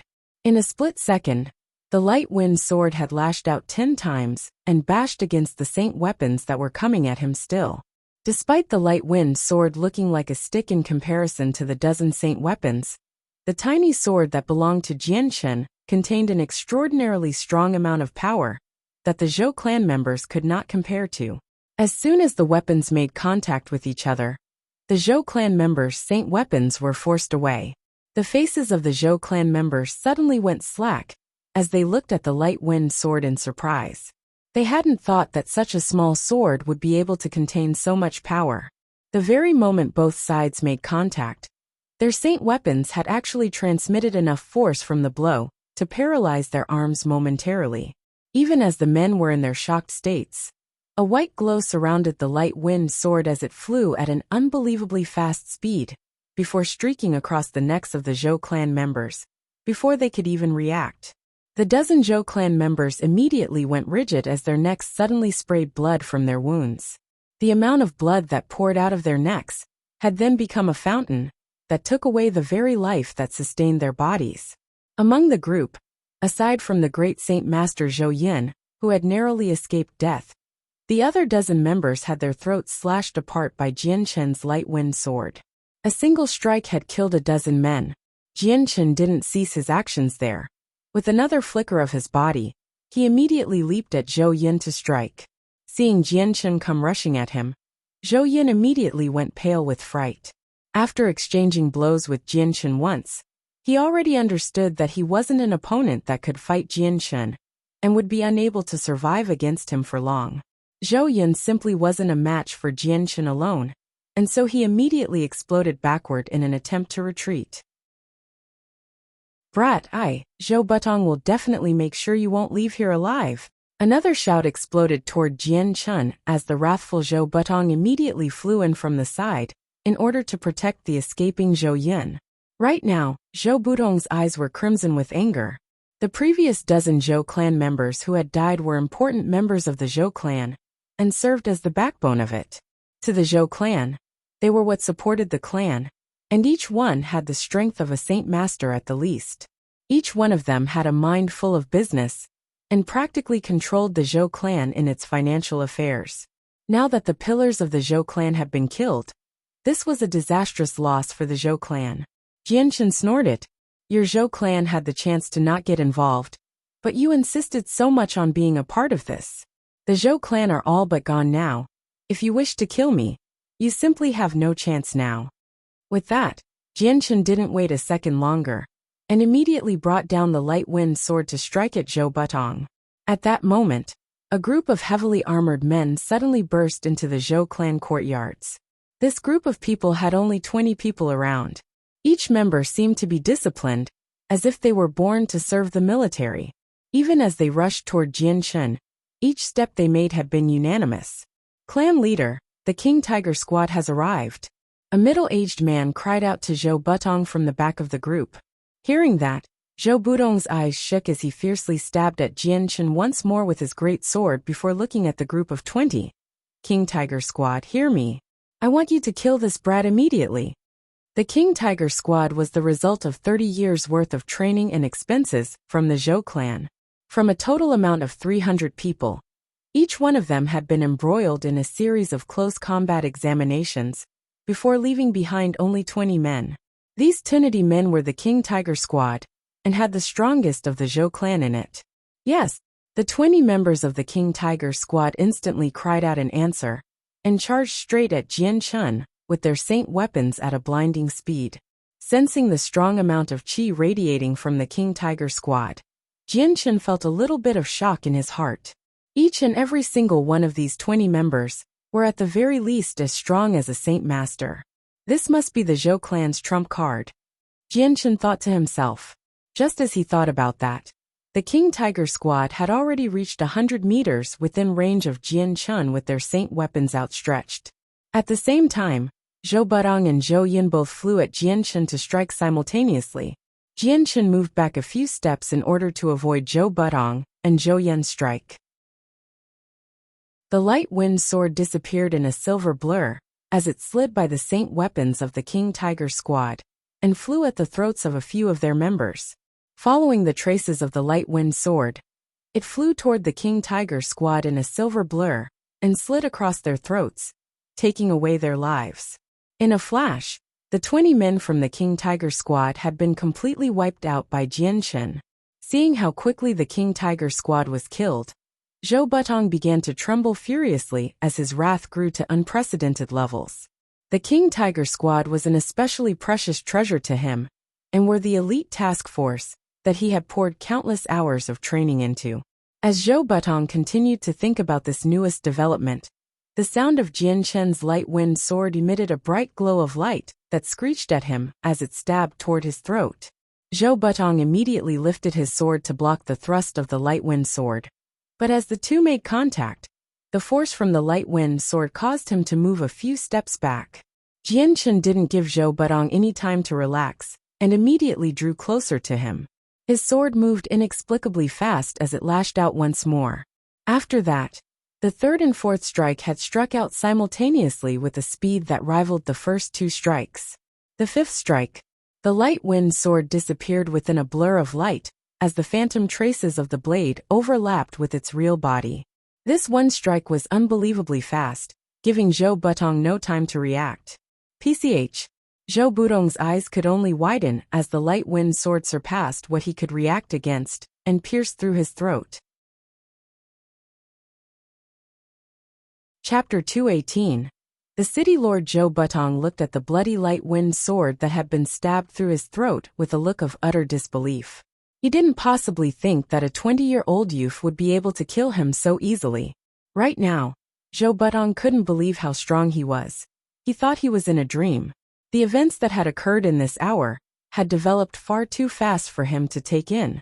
Just earlier, he had been the leader of the high and mighty Zhou clan, discussing the matters of a magical beast wave with the Wake City Defensive Guard commander.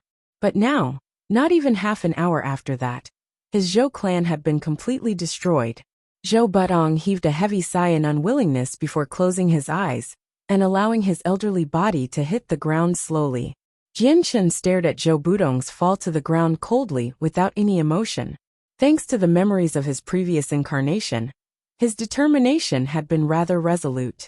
Even if he were to massacre many people, he wouldn't be affected too much. Slowly, the light wind sword was pulled out from Zhou Budong's neck as Jianchen turned to look for Zhou Yin. However, his face darkened as he looked at the bodies that littered the floors of the courtyard. Yet Zhou Yin was nowhere to be found. At this, Jianchen's eyes narrowed, so he ran away.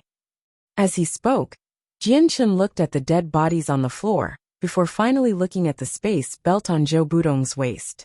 With 2 steps forward, Jian Chun had grabbed at the space belt.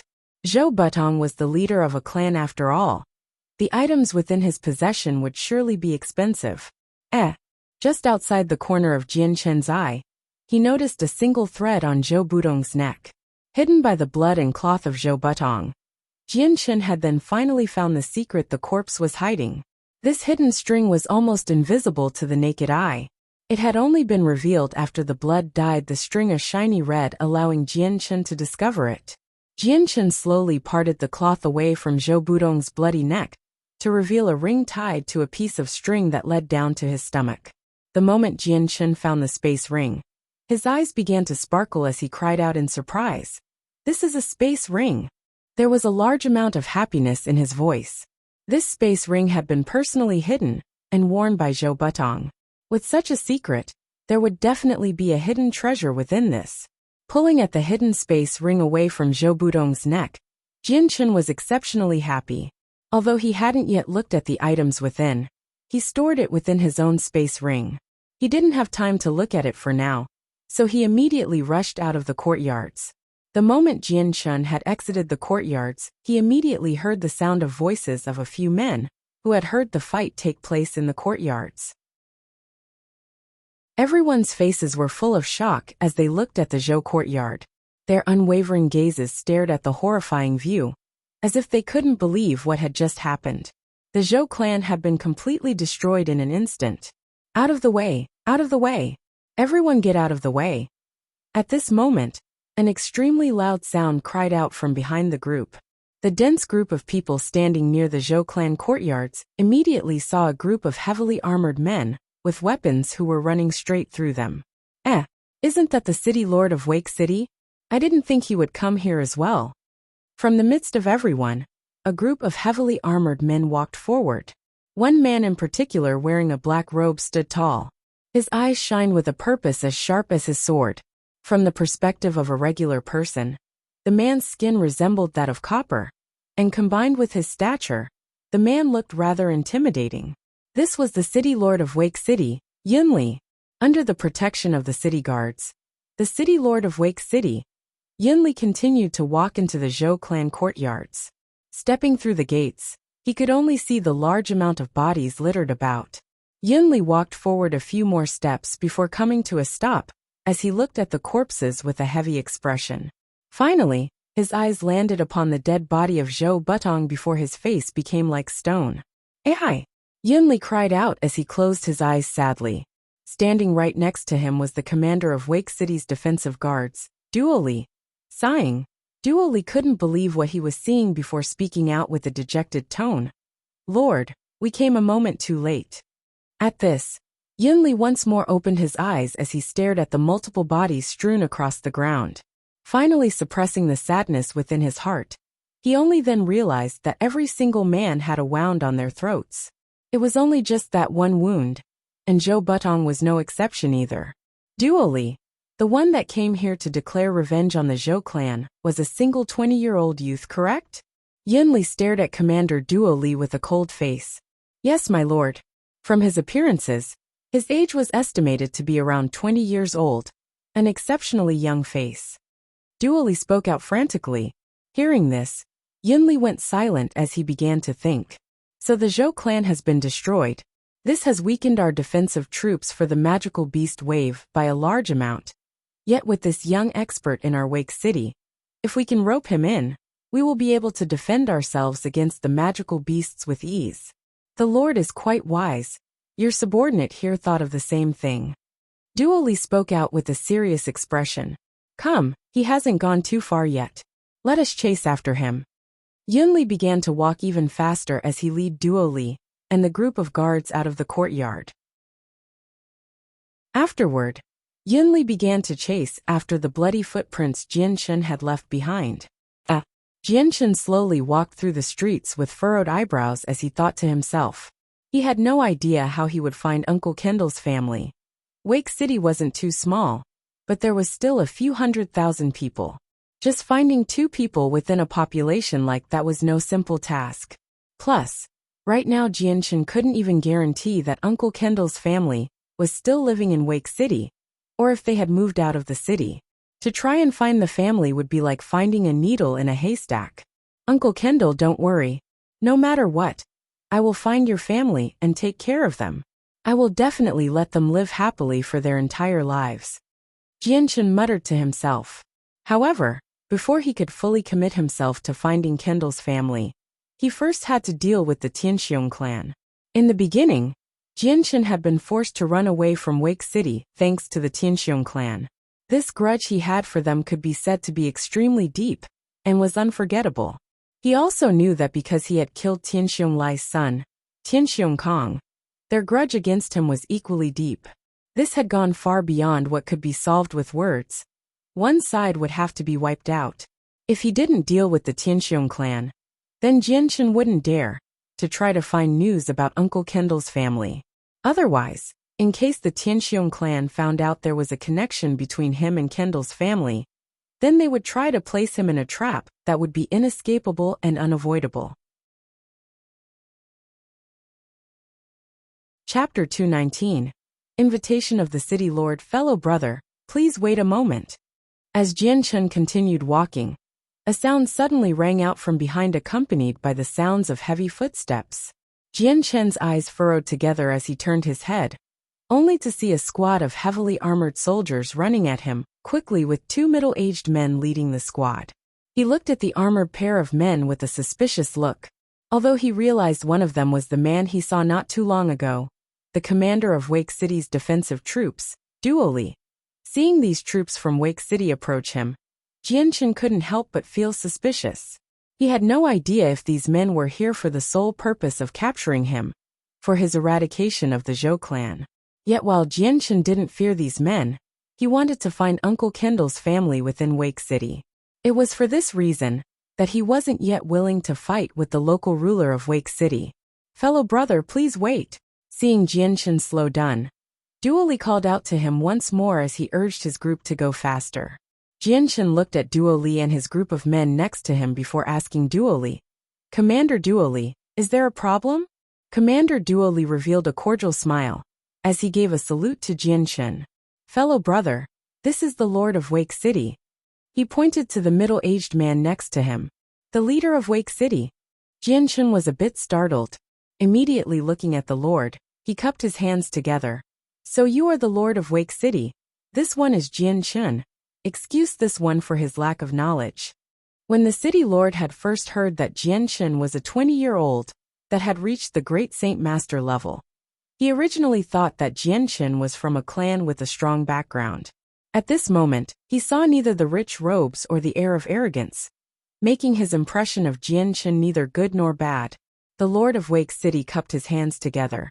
So you are called Jianchen, this one is called Yinli. Brother Jianchen, if it's not too much to ask, just call me elder brother Yinli instead of Lord if that can be avoided. Seeing Jianchen's calm face, Yinli could ascertain that whether it was his expression or the strange attitude of Jianchen, he was no ordinary person. Despite the fact that Jianchen was wearing mediocre quality clothing, the city lord didn't look down on Jianchen at all. Instead, he had actually admired him for a moment. Hearing the words of Yinli, Jianchen understood that he was trying to make friends with him. However, he still didn't dare to lower his guard, since with Yinli's strength, he couldn't afford to treat him as nothing. What might Lord Yinli want to do with this one? Jianchen spoke with a smile and a calm tone. Laughing, Yinli said, Brother Jianchen, talking on this street is rather inconvenient. Would you mind coming with me back to my mansion? Upon hearing those words, Jianchen's heart beat wildly as he suddenly thought about his problem with Uncle Kendall's family. Without any hesitation, he complied with the Lord. The mansion of the city lord was located within the heart of Wake City and was the most magnificent of buildings in the city. It was built over several square kilometers and was also the largest building. Even the mercenary union couldn't compare in size to the mansion. Around the building, many squads of men constantly patrolled around it day and night, without any corner unsearched, making this building a heavily guarded area.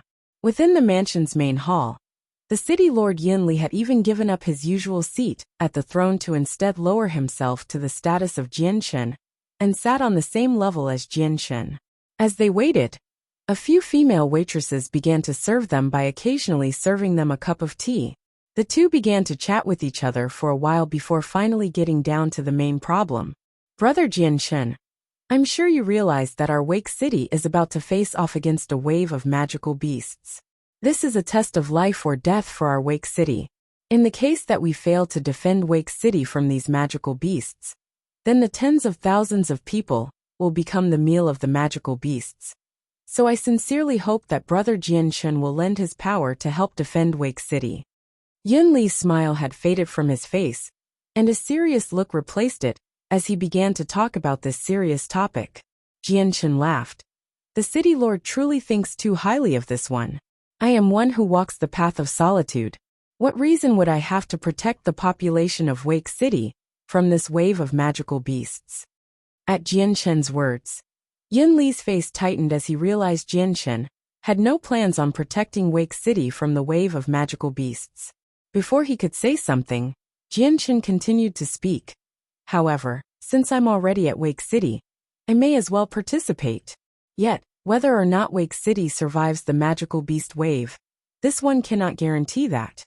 Jianchen's words made Yun Li's eyes widen immediately as he smiled joyously. Just hearing these words from Brother Jianchen makes this one feel at ease. When Brother Jianchen joins Wake City, then our city will definitely be safe from this danger once more. At this moment, Commander Duo Li suddenly burst through the doors and quickly walked toward Yun Li. Giving a complicated look at Jianchen, he bent down to whisper something into Yun Li's ears. Seeing how the Lord of Wake City Yun Li's face grow even more serious before a look of massive confusion overtook his face, Jianchen had a complicated look on his face as well. After seeing how the gradual change in Yun Li's face, Jianchen began to feel curious. Although he didn't know what words had been said to elicit such a massive change, Jianchen could begin to guess at an idea or two of what the situation might be after Yun Li and Duo Li had stared at him. Suddenly, Jianchen's eyes flashed as he thought to himself, could it be a matter regarding to the Tianxiong clan? Jianchen's enemies within Wake City were very few, but after seeing Yun Li's face grew extremely serious, there could only be one other answer after the Zhou clan and Zhou mercenaries were ruled out. Tianxiong Lai from the Tianxiong clan knew of his name, and after Jianchen had killed his son Tianxiong Kong, there was a grudge that could never be resolved peacefully. Chapter 220. Destruction of the Tianxiong clan. 1. Yun Li's face began to darken as Duo Li continued to speak into his ear non-stop, with an even grimmer expression. After Commander Duo Li had finished talking, Yun Li turned back to Jianchen with a bewildered expression, yet he did not leave. Yun Li furrowed his eyebrows together as he continued to look at Jianchen. With a moment's hesitation, he finally spoke, Brother Jianchen. 1 year ago in Wake City a major event took place.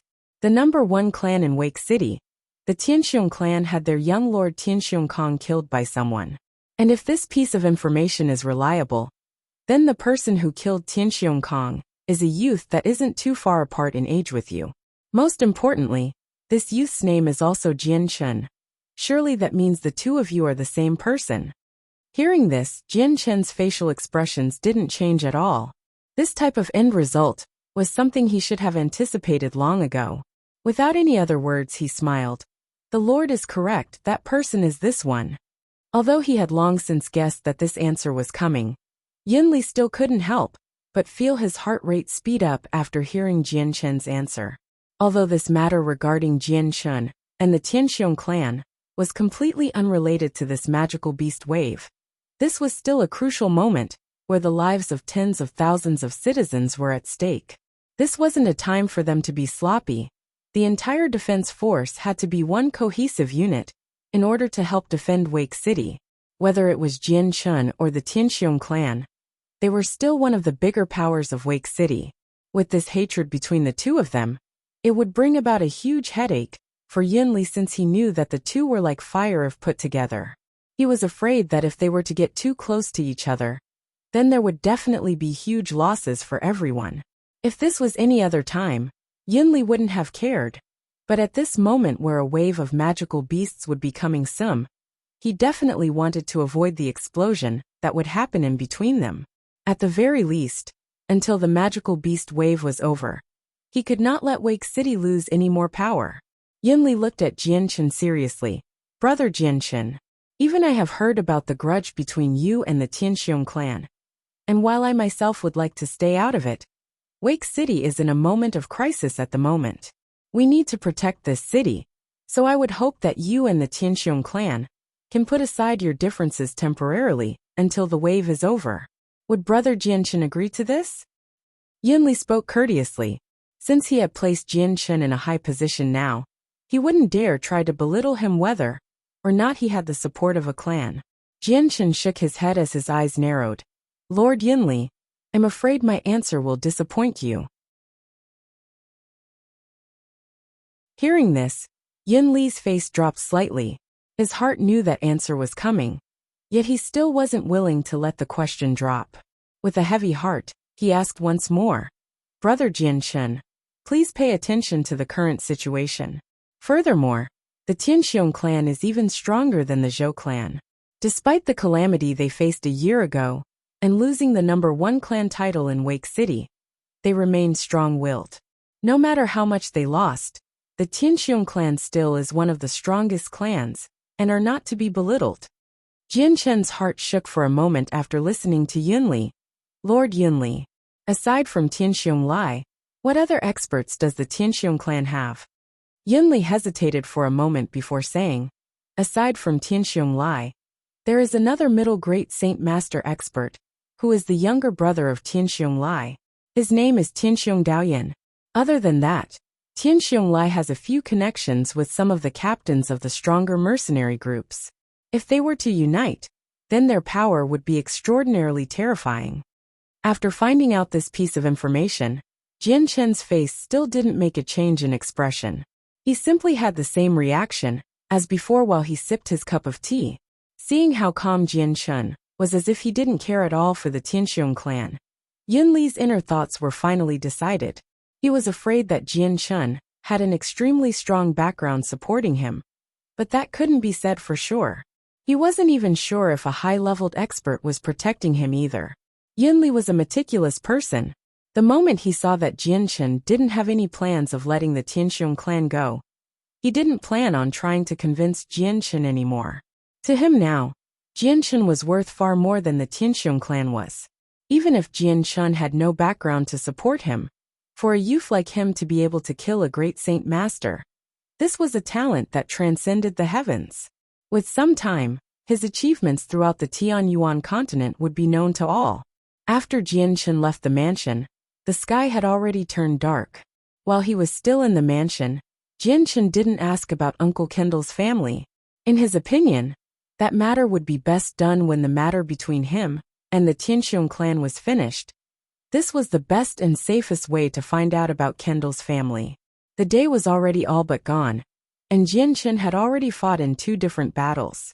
This had led to a huge decrease in his energy, so now was not the time Jianchen wanted to fight against the Tianxiong clan. Instead, he began to look for a restaurant and inn to stay for the night. Time quickly flew by as morning came.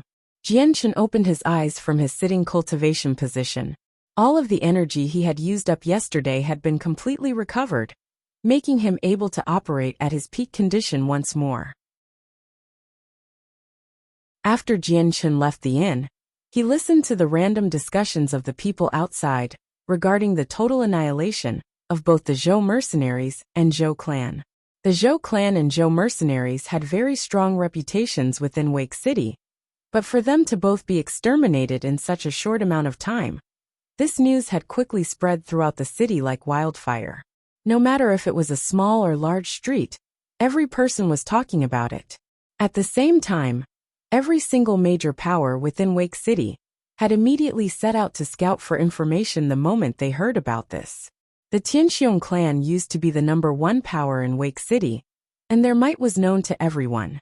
No matter where he went, Jianchen would be able to hear about the Tianxiong clan. Chapter 221, Destruction of the Tianxiong clan 2. The Tianxiong clan was positioned in the northern part of the city, just past the large halls of the Tianxiong courtyards. The Tianxiong clan's leader Tianxiong Lai sat upon his throne with two people by his side. Both of them were young, but their presence was unusual, and their eyes flickered with an unusual light, making others feel that these two were not like common people. A year ago, even though the Tianxiong clan had suffered a tremendous loss from Jianchen, and were no longer the number one clan in the eyes of Wake City, everyone still understood that the Tianxiong clan's peak experts had not weakened at all. In terms of martial prowess, they still maintained the spot of the number one clan. The main reason was because of Tianxiong Lai. Although he had stopped at the middle Great Saint Master level, he had an Earth-attributed Saint force, which granted him superiority over others. Even those at the peak Great Saint Master level wouldn't be able to contend against Tianxiong Lai. However, in terms of controlling Wake City, the Tianxiong clan was no longer in power like it used to be. That was because Tianxiong Kang's death had brought a great amount of pain to Tianxiong Lai. Because of that, he didn't pay enough attention to the control his Tianxiong clan had over Wake City. Therefore their power declined despite having enough martial power to maintain it. Tianxiong Lai himself had changed drastically during this year as well. His entire body grew thin, and even his hair became gray. Tianxiong Lai had a smile on his face as he looked at the men in front of him. There was a lively look to their faces, and if anyone were to recognize them, they would be so surprised that their jaws would drop. That was because these people were the very well-known figures and captains of the larger mercenary groups in Wake City. Each one of them represented a different mercenary group, and were very strong men in their own rights.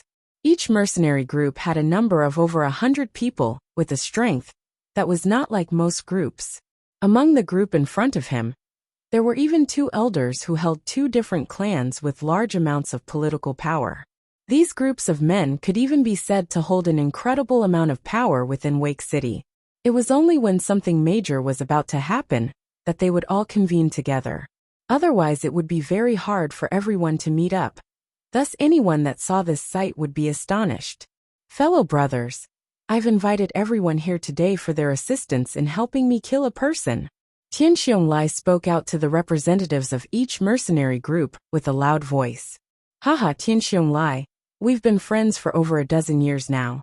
Whatever it is you need help with, then all you need is to ask.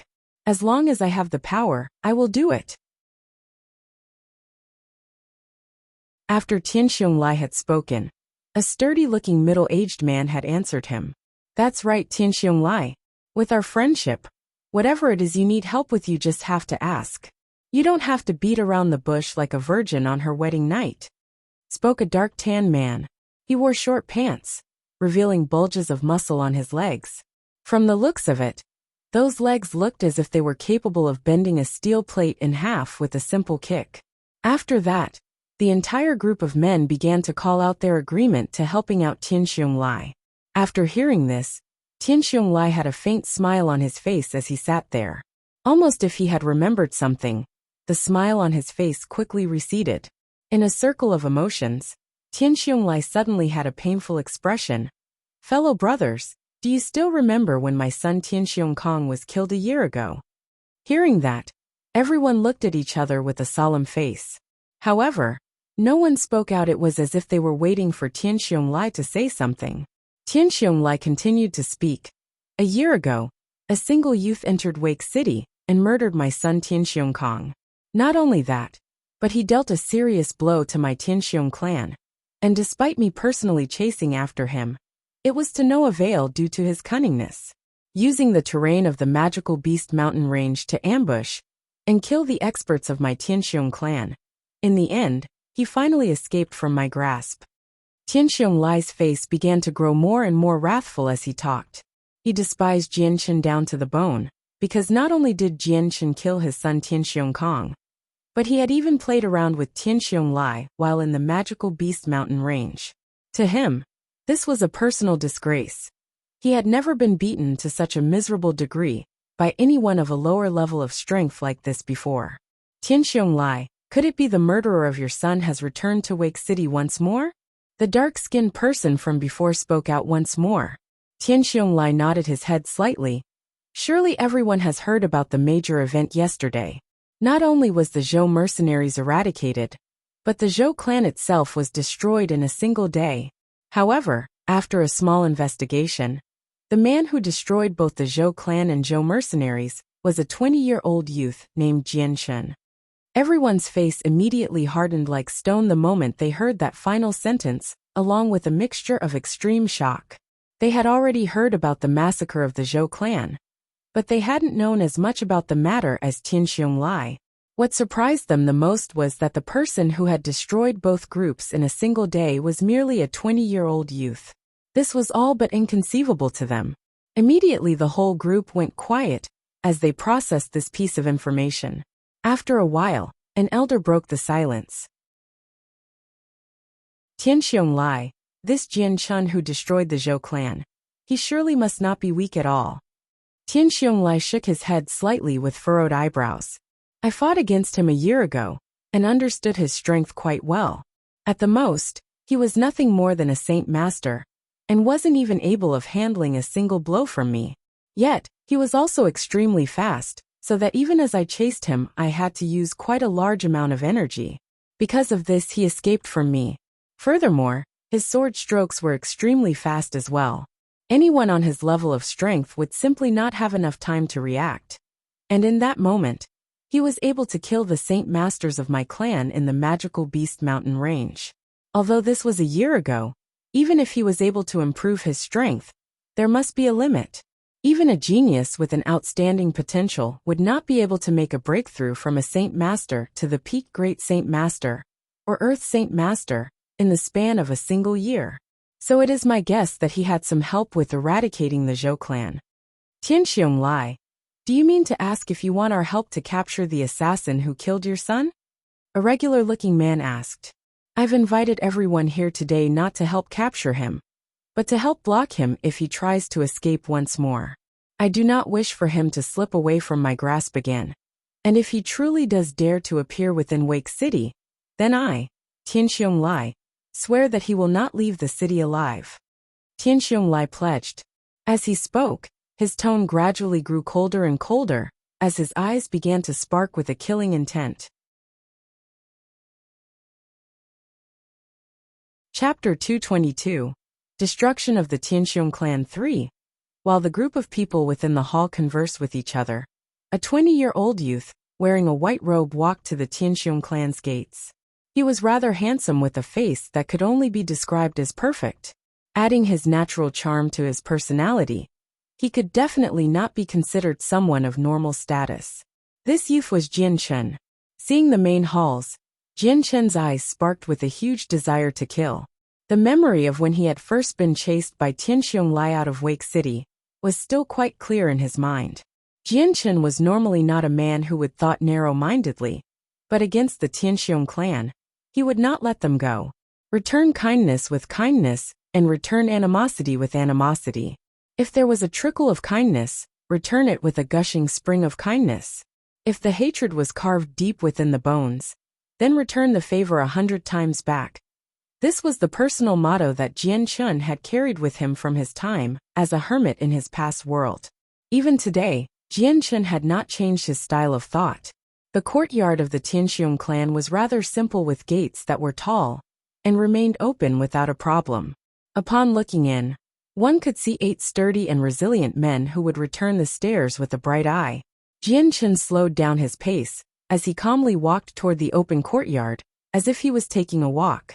In fact, just looking at him would seem as if he hadn't a single amount of hostility. The 8 guards at the gates realized Jian Chen was coming toward them, so the moment he approached, 2 men blocked the path and called out to him. Halt! What matters might you have here? Staring at the 2 men in front of him, Jian Chen finally revealed a cold smile. I've come to kill you all. The guards all stared blankly at him as they processed his answer. While thinking about what he had just said with a loosened guard, there was suddenly a bright flash of light as Jian Chen's light wind sword suddenly struck out at the guards. Immediately, the tip of the sword had pierced through each one of their throats.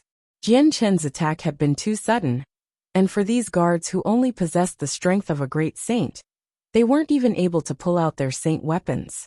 So in a blink of an eye, these 8 guards were killed without trouble. After killing these people, Jianchen continued forward past the threshold into the courtyards, where a group of members were at. Who are you? Stop right there. The moment Jianchen entered the courtyard, a large explosion of sounds rang out around him, as the shadows of 2 men suddenly flew at Jianchen from not too far away. Jianchen laughed to himself. It is no wonder the Tianxiong clan used to be the #1 clan. Who would have thought that right next to the courtyard gates there would be 2 Saint Masters waiting to ambush someone? The speed these Saint Masters were traveling at was extremely fast. In the moment Jianchen was thinking to himself, they had already arrived at Jianchen's side and brought out their swords in preparation to fight against him. A strong amount of Saint force accompanied their swords as they swung out at Jianchen. These 2 Saint Masters had been guarding the gates from the inside, and the moment they saw Jianchen cross into the courtyard, they sprung into action. Since they could see the dead bodies of the 8 guards, they knew Jianchen was not a weak foe, and spared no words before engagement. The Saint weapons flew within half a meter away from Jianchen, when the light wind sword immediately reappeared within Jianchen's hands.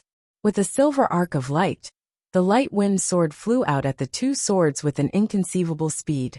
Before the 2 Saint weapons could even get within 3 inches of Jianchen, he had already speared the throats of the 2 Saint Masters. After that, Jianchen's body flickered as he reappeared 3 steps away from his original position to avoid the 2 Saint weapons that continued to fall down from inertia. Because it was currently morning, the Tianxiong clan's courtyard had plenty of people doing their morning exercises. Some members were even patrolling around.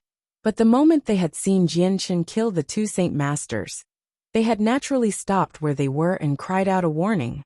An assassin is here. Someone's causing a disturbance. An enemy is at our gates. Everyone prepare yourself. The previously quiet Tianxiong clan had erupted into a cacophony of sounds as the panicked shouts of everyone rang through the air. Practically everyone with confidence flew at Jianchen, while everyone else immediately ran back into the halls to warn the leader of the Tianxiong clan, Tianxiong Lai. Seeing the group of people instantly break apart, Jianchen's previously impassive face grew colder as he sneered. Soon after, the light wind sword swung into motion to meet with his enemies head-on. Following the bright silver glow of light, the men who brandished their saint weapons were instantly killed by Jianchen's sword. Jianchen had an absolute determination to kill anyone in the Tianxiong clan, so he didn't dare let any one of them escape.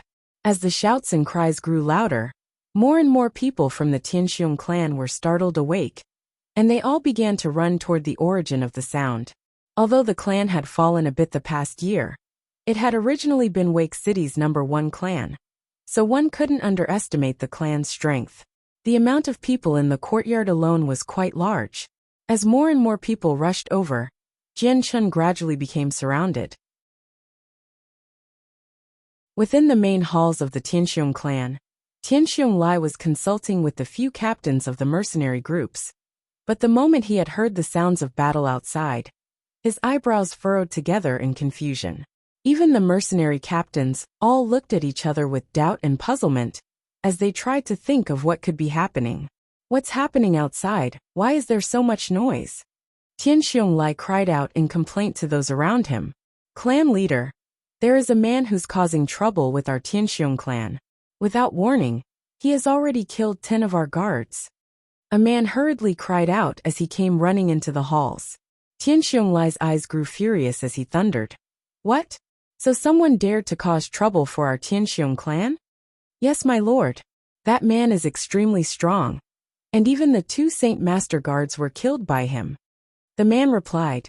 Tianxiong Lai's eyes radiated a hateful aura as he spat out. He truly is too impatient for death to cause such a commotion within our Tianxiong clan. Let me see what kind of person he truly is. Chapter 223. Destruction of the Tianxiong clan 4. As the cries of battle and death rang out in the courtyard, practically over 100 people had already gathered there and blockaded the area so tight that even water wouldn't be able to get through. The white-robed Jian Chen clenched his light-wind sword as he continued to weave through the group of people. With each movement he made, he killed yet another member of the Tianxiong clan. The silver light of his sword never ceased to stop flashing, as each sword stroke he made slammed straight through the throat of each person and claimed their life. His movements were like water, and even after being surrounded by a group of 100 people, his face remained as calm as ever. Halt! Suddenly, a loud shout cried out, causing the group of guards to immediately fall back with their eyes still staring at Jian Chen vigilantly. Tianxiong Lai flew toward the courtyard with a group of men right behind him. These men were the same ones who had just been talking with him in the main hall. Each one of them represented a different faction of the variety of power within Wake City. Tianxiong Lai entered the ring of people within the courtyard with a serious expression. When he noticed several dead members of the guards, his face took on a darker shade of color. In a brief moment, his eyes landed upon Jian Chen and promptly froze. The moment he had seen Jian Chen, his face began to tremble before emitting a large amount of killing intent from his eyes. He was looking at Jian Chen, as if he were a dangerous animal. "You're Jian Chen." Tianxiong Lai spat out each word angrily despite the relatively calm expression on his face. Although in his eyes, the slightest tint of red could be seen. Jian Chen smiled. "Leader of the Tianxiong clan, I didn't think you would still remember me." Tianxiong Lai's entire body was shaking now. Right in front of him was the murderer of his son Tianxiong Kong. How could he ever forget about him? Even in his dreams every night, he would constantly be reminded of Jian Chen's existence despite seeing him a small number of times a year ago. Yet at the same time, Jian Chen's face was forever burned into the very depths of Tianxiong Lai's mind, so that he would never be able to forget it. "Jian Chen, this old man was prepared to look for you, but I didn't think that you'd take the initiative to come knocking at my door. Since it's like this, you should be prepared to never set foot out of this place alive." Tianxiong Lai spat as his eyes looked at him with a great deal of animosity. With a smile of disdain, Jian Chen said, "Tianxiong Lai, you couldn't prevent me from escaping a year ago. And here we are 1 year later with you saying that you will. With just your tiny Tianxiong clan, you don't have the qualifications to do that." Tianxiong Lai's eyes flashed dangerously at that. When the Saint Master leveled Jian Chen had escaped from him, after all he had caused, it had left an unwashable stain on his honor. However, what Tianxiong Lai didn't know was that at the time, Jian Chen was merely a peak-level great saint with a good amount of distance from the Saint Master realm. "Brat, today I will see just how much you've changed since a year ago. Guards, block off his escape routes." A yellow glow began to flow down Tianxiong Lai's arm, as he quickly grasped the newly formed battle axe, and flew quickly toward Jian Chen to fight. "Ha!" With a single roar, Tianxiong Lai raised his battle axe into the air, and with a deafening shout, he swung it down toward Jian Chen. A cold sneer appeared on Jian Chen's face. 1 year ago, this thunderous strike of Tianxiong Lai would have forced Jian Chen to dodge instead of block, but now the situation was different. A faint glow began to appear around Jian Chen's sword, as he lifted it up to block against Tianxiong Lai's weapon without any fear. Seeing how Jian Chen wasn't trying to evade his strike, Tianxiong Lai's eyes flashed strangely. He thought Jian Chen was stupid to not try to dodge. When he fought against him a year ago, he could clearly tell that Jian Chen was overwhelmed by him. Today, he wouldn't ever have believed that Jian Chen's strength had increased to such a devastating degree. With a screeching sound, the battle axe clashed against the light-wind sword in an attempt to shatter it with his saint force. Ding!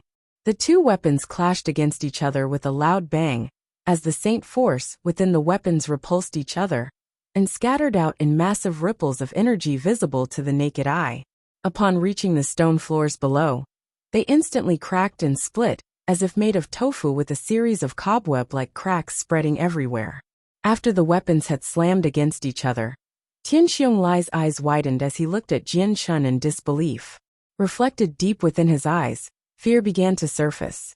From that one exchange, Tianxiong Lai had a better understanding of Jian Chen's strength. The Jian Chen now had a strength that was completely different compared to a year ago. Back then, if Jian Chen wasn't so fast, he wouldn't have been able to constantly evade him, and would have died like an ant underneath Tian Xiong-Lai's foot. But now, the previously weak ant had grown to become a mighty dragon that could fight against him on an equal level. That fact sent Tian Xiong-Lai reeling with disbelief. In fact, Tian Xiong-Lai felt that this Jian Chen in front of him and the Jian Chen from the past were two completely different people. The difference between the two was just too great. Jian Chen staggered back a few steps. Although he was able to defend himself against Tian Xiong-Lai's strike, he still wasn't completely matched in pure strength.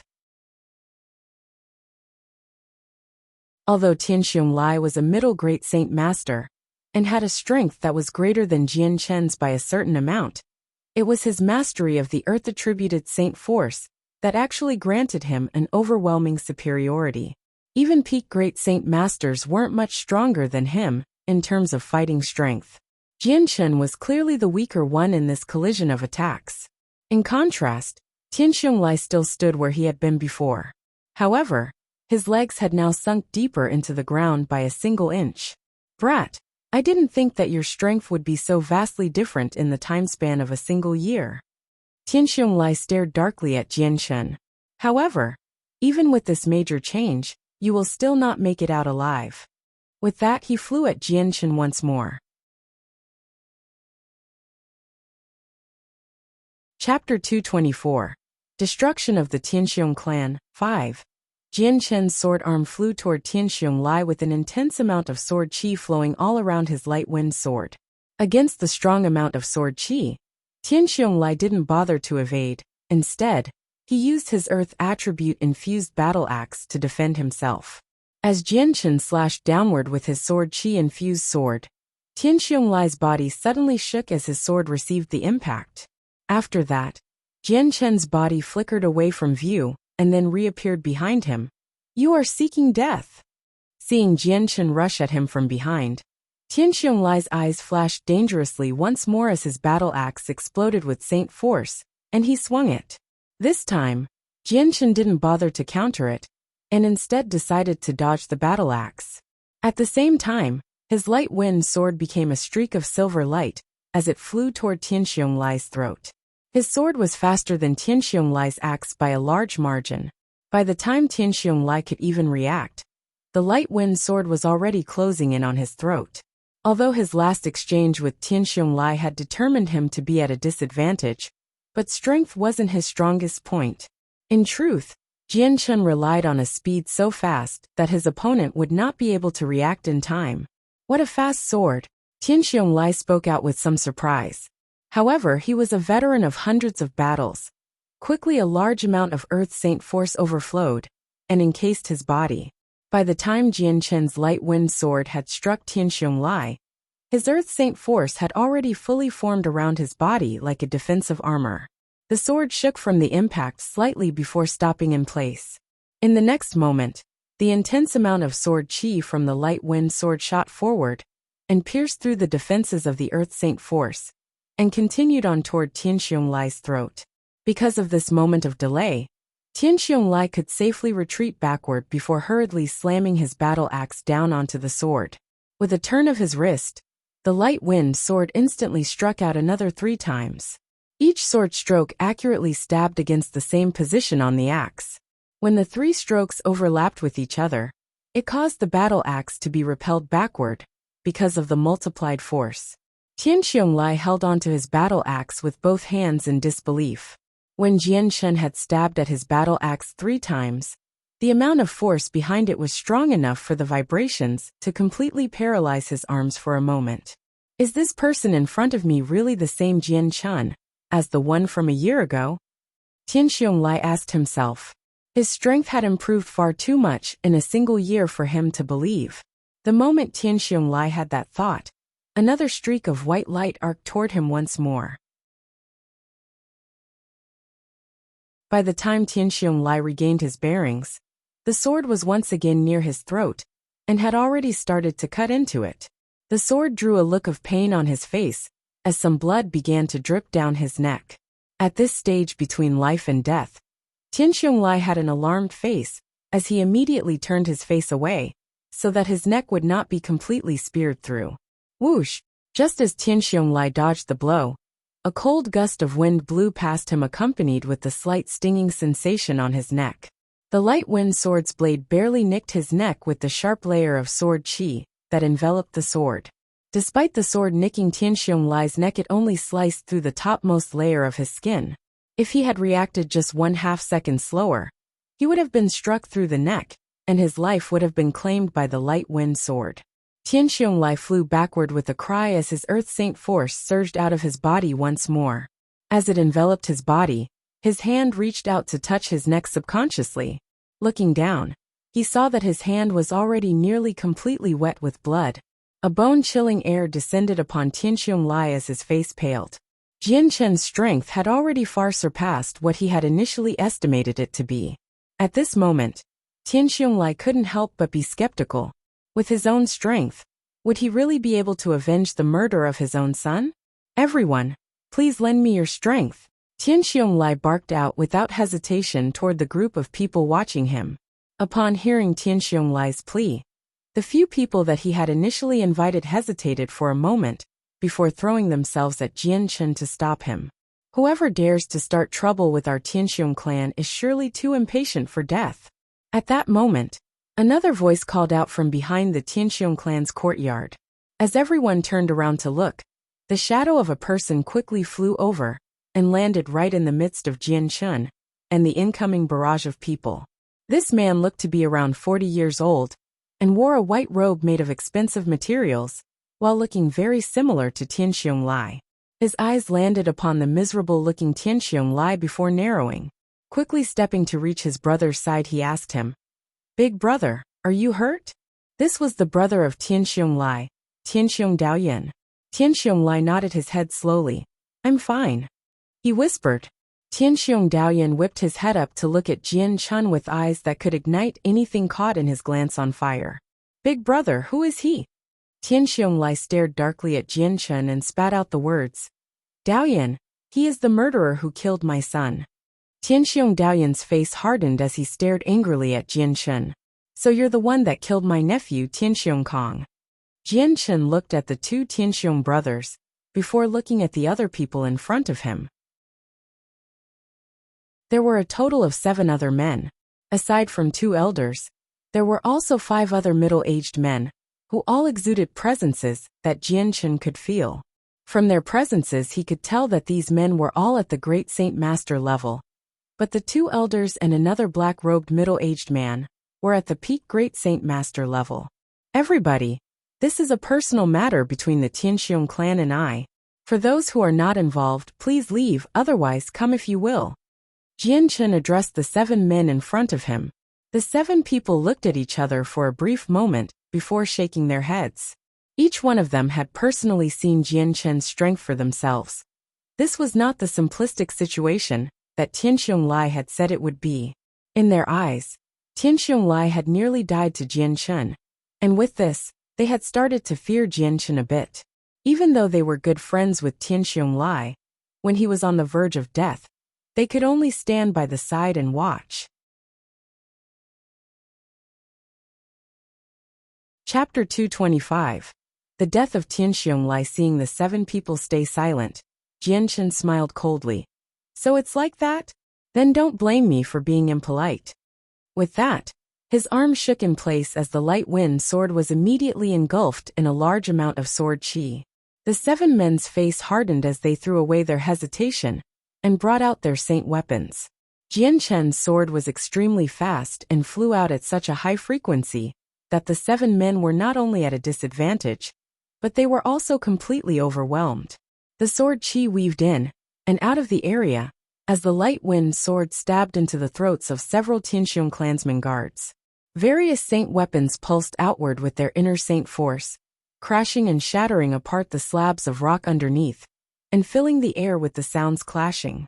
In a short moment, Jian Chen and the 7 other men had already exchanged a series of blows. The 7 men's faces were all unnaturally serious. Even though they had already known how fast Jian Chen's sword was now that they were personally up against it, the profoundness of his ability with his sword was all too terrifying for them to comprehend clearly. In this small moment, there were already 2 men who were injured.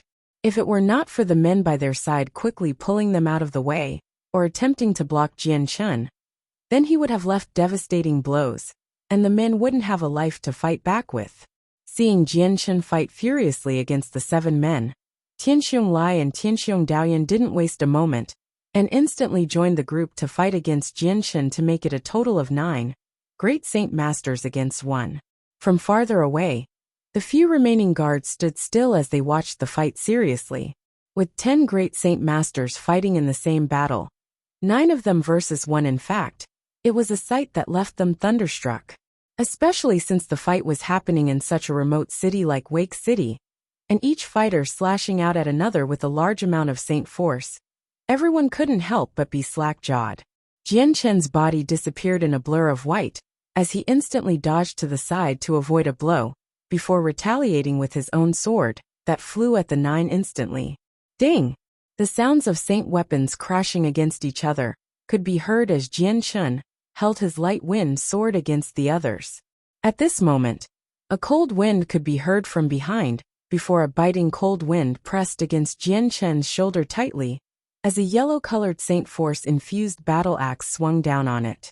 Suddenly, just as the battle axe began to emit more Earth Saint Force down onto the battle axe, in a split second, Jian Chen's body flickered away, and reappeared a step further away, and dodged the giant axe just in the nick of time.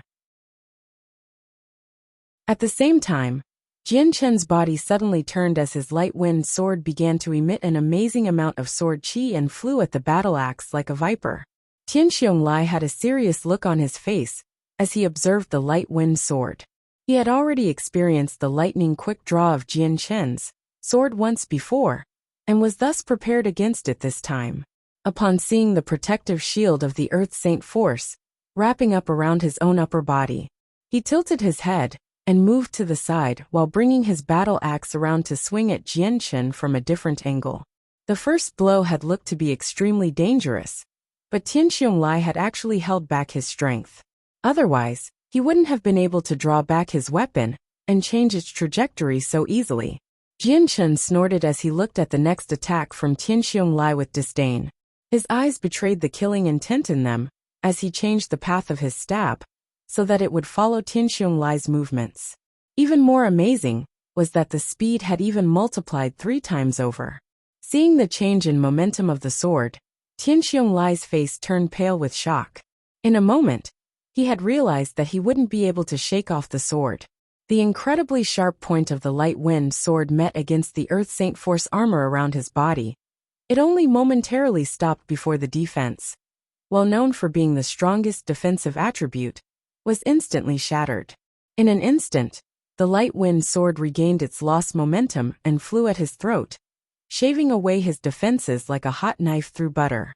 Suddenly, just as Tianxiong Lai was on the verge of death, a bent-shaped sword dropped down heavily on the light wind sword, instantly forcing the path of it to deviate from its original target. A few strands of hair floated gently in the air as people saw that a part of Tianxiong Lai's long beard had been cut. But that was a small price to pay for his life. Tianxiong Lai's forehead was full of sweat now. If it were not for that sword, he wouldn't have been able to stand there alive and breathing. Not only was Jian Chen's sword extremely fast, but it was extremely agile to a degree that Tianxiong Lai had not expected. Then, the other 7 had finally caught a good chance to kill Jian Chen. Joining together at once to kill him, 8 Saint weapons all flew toward Jian Chen all at the same time, and all from different angles. The large amount of Saint Force acted almost as if it was a web of pressure that shackled Jian Chen within, and sealed off any possible way of escape. With a snort, Jian Chen shook his arm that held the light wind sword, and instantly struck out with it toward the direction Tianxiong Lai was at. In the perspective of the other 7 who were attacking him, it was as if he disappeared from their vision.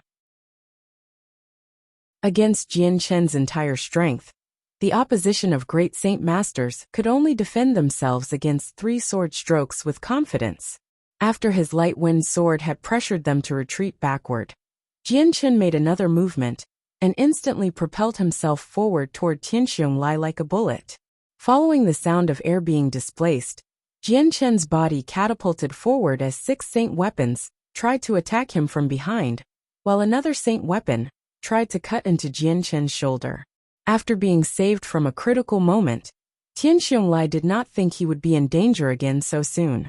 His face couldn't help but grow startled once more as he realized that the light wind sword was traveling toward his throat again. Immediately bringing up his battle axe to defend himself, the large battle axe tried to shield the upper half of his body from the sword. The next moment, Tian Xiong suddenly felt the protective barrier created from his saint force breaking once more. Clenching his giant battle axe in this moment of crisis as his only reaction, Tian Xiong could only feel a sharp stinging sensation in his throat. Jianchen had gotten around him and pierced through Tian Xiong's throat from behind. Seeing the sight of his own blood splashed on the sword through his neck, Tian Xiong suddenly grew sluggish, as though he was going into shock from what he was seeing.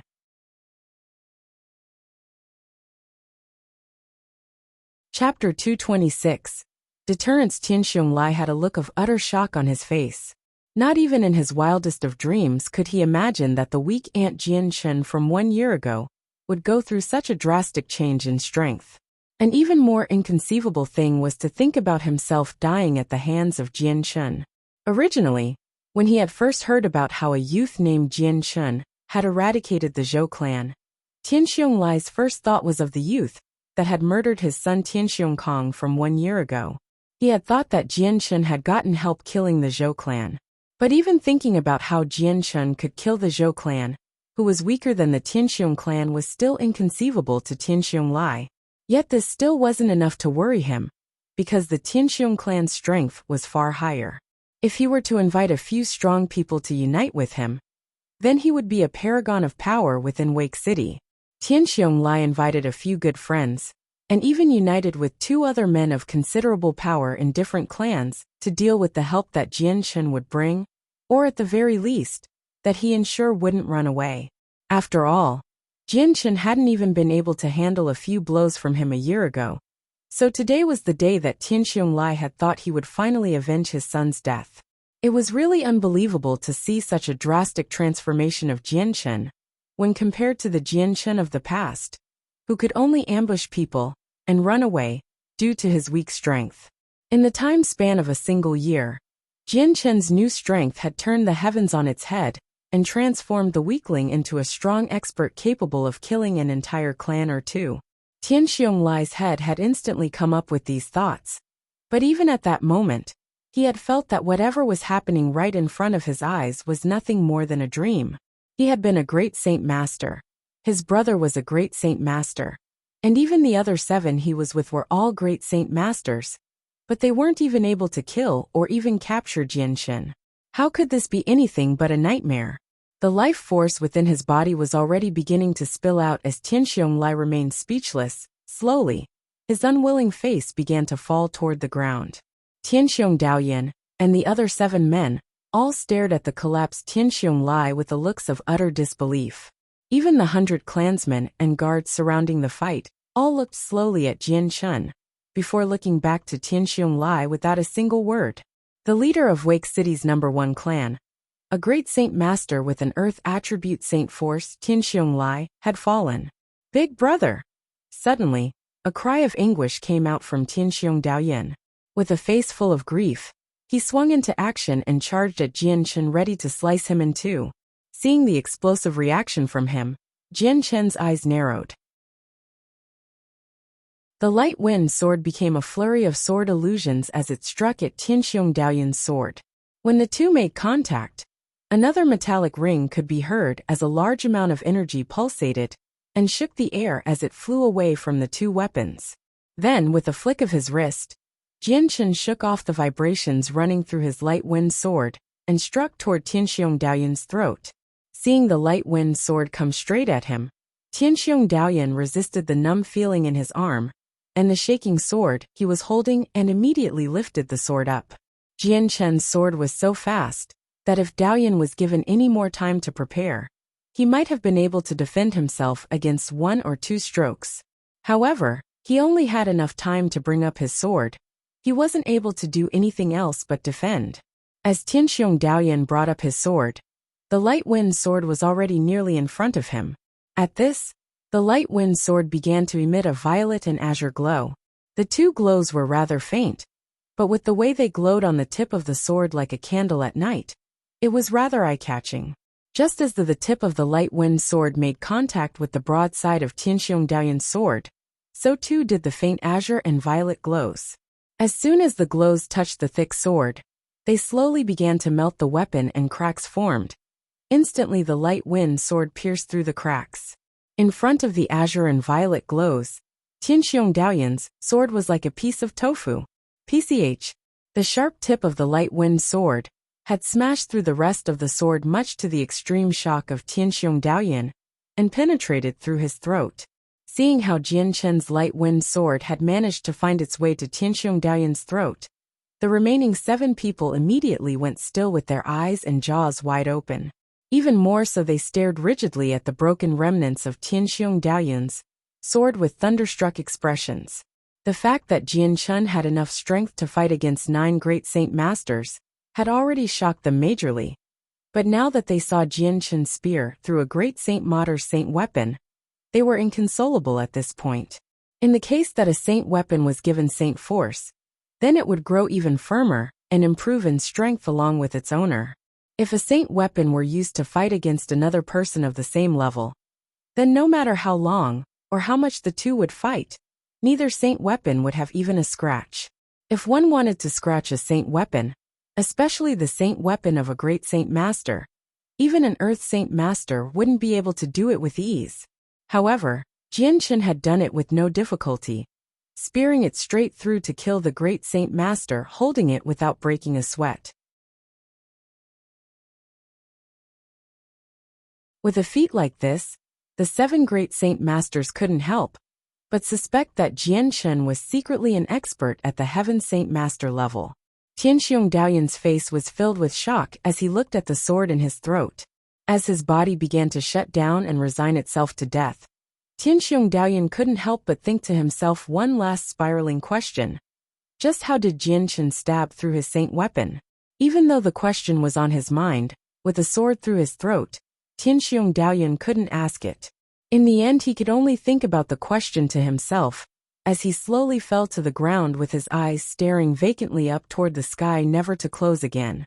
Afterward, Jian Chen turned to look at the other 7 with a strong amount of pure unhidden killing intent.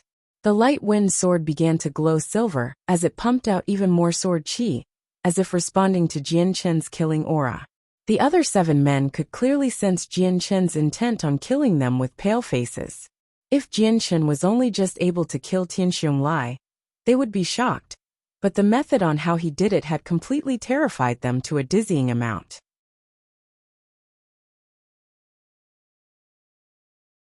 Chapter 227.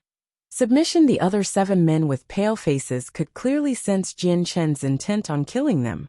If Jian Chen was only just able to kill Tianxiong Lai, they would be shocked, but the method on how he did it had completely terrified them to a dizzying amount.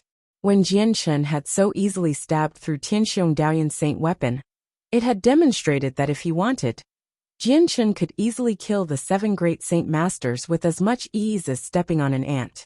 Although a saint weapon was a man's weapon, it also symbolized their connection with their life. If their saint weapon broke, then they would die. Even if they were unfortunate enough to live, they would be no better than a cripple.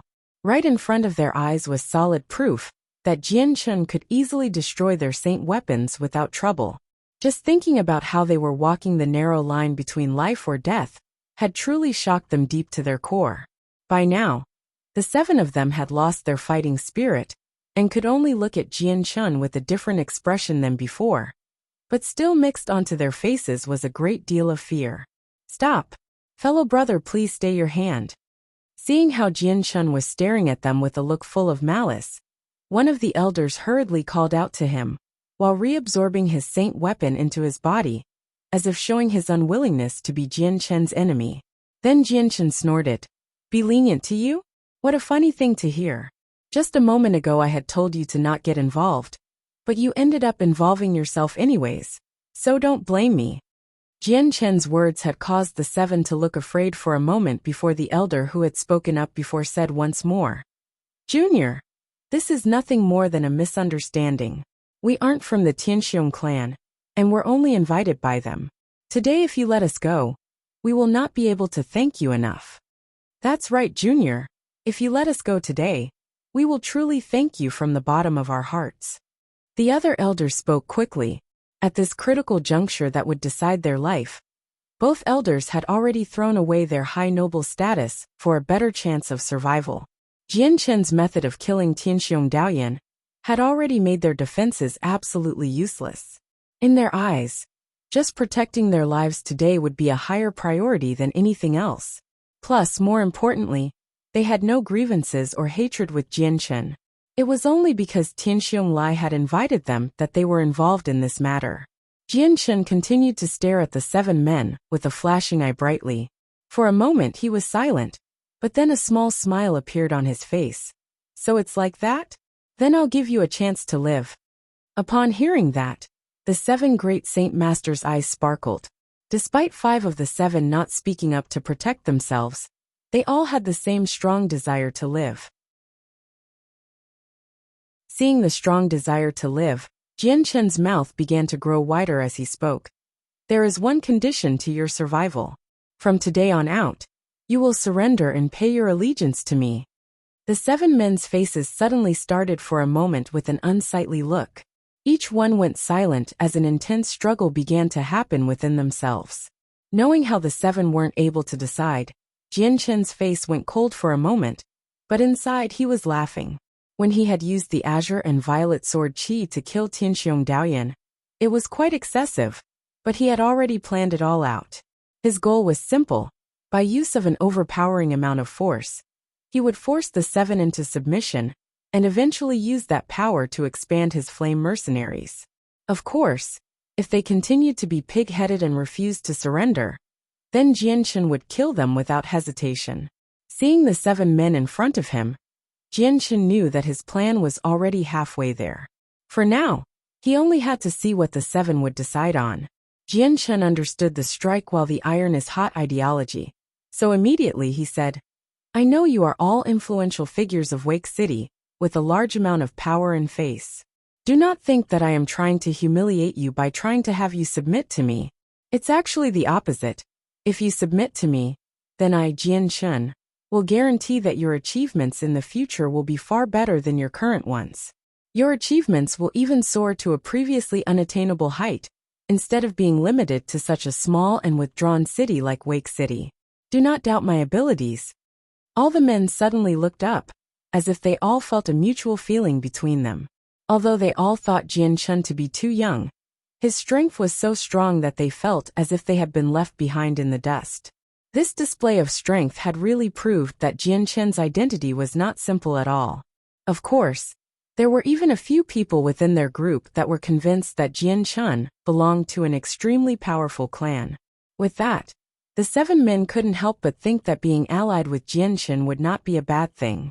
In fact, it would be a tremendously big opportunity for them to go along with Jian Chen, since they wouldn't know for themselves if they would truly reach a new height of power. Fine, I am Weiss, the representative of the Door clan. The Door clan agrees to follow you.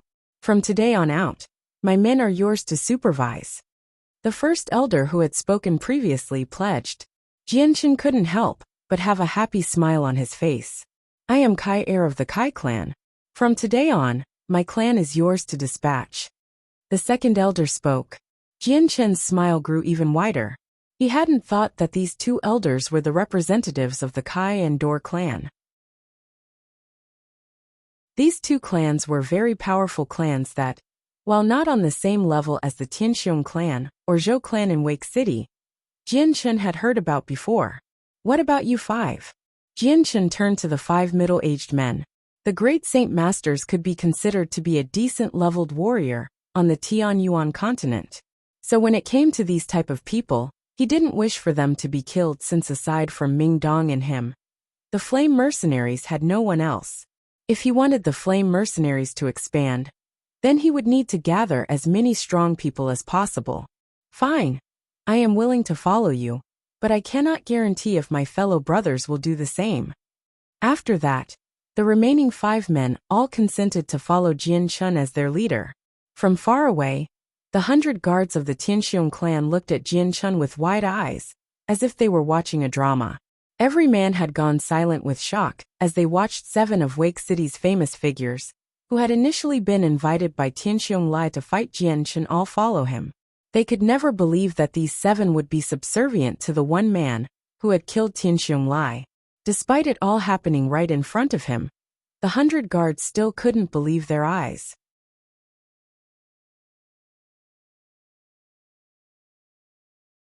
Chapter 228. Making a name for oneself in battle. Jian Chun's eyes swept across the 7 great saint masters in front of him, with a great big smile.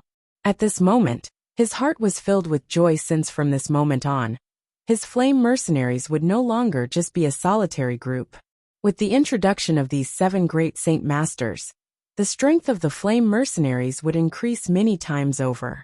However, Jian Chun understood that these 7 men were not truly obeying him, and would most likely try to betray him later. Yet this wasn't extremely important to Jian Chun, since he was only planning to use them to temporarily improve his flame mercenary strength. He would use them to accomplish a few mercenary missions to improve their flame mercenaries' grade. This method was completely exploiting the 7 great saint masters, but since Jian Chun had no important use for them, he would only use them for a small amount of time. "Why don't you 5 introduce yourselves?" Jian Chun asked the 5. With some hesitation, the 5 men looked at each other before a black-robed man spoke out. "I am Seth, the leader of the hot-blooded mercenaries. I am Duokong, the captain of the Golden Dragon mercenaries. I am Charkis of the Char mercenaries. I am called Motion, the leader of the mercenaries of slaughter. I am called Qingfeng of the Zephyr mercenaries." The 5 men called out their names and affiliation one after another, but with each introduction Jian Chun had heard, the more he was shocked.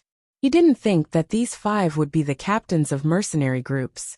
If it was like this, then he had just gained control of 5 mercenary groups and 2 very influential clans of Wake City.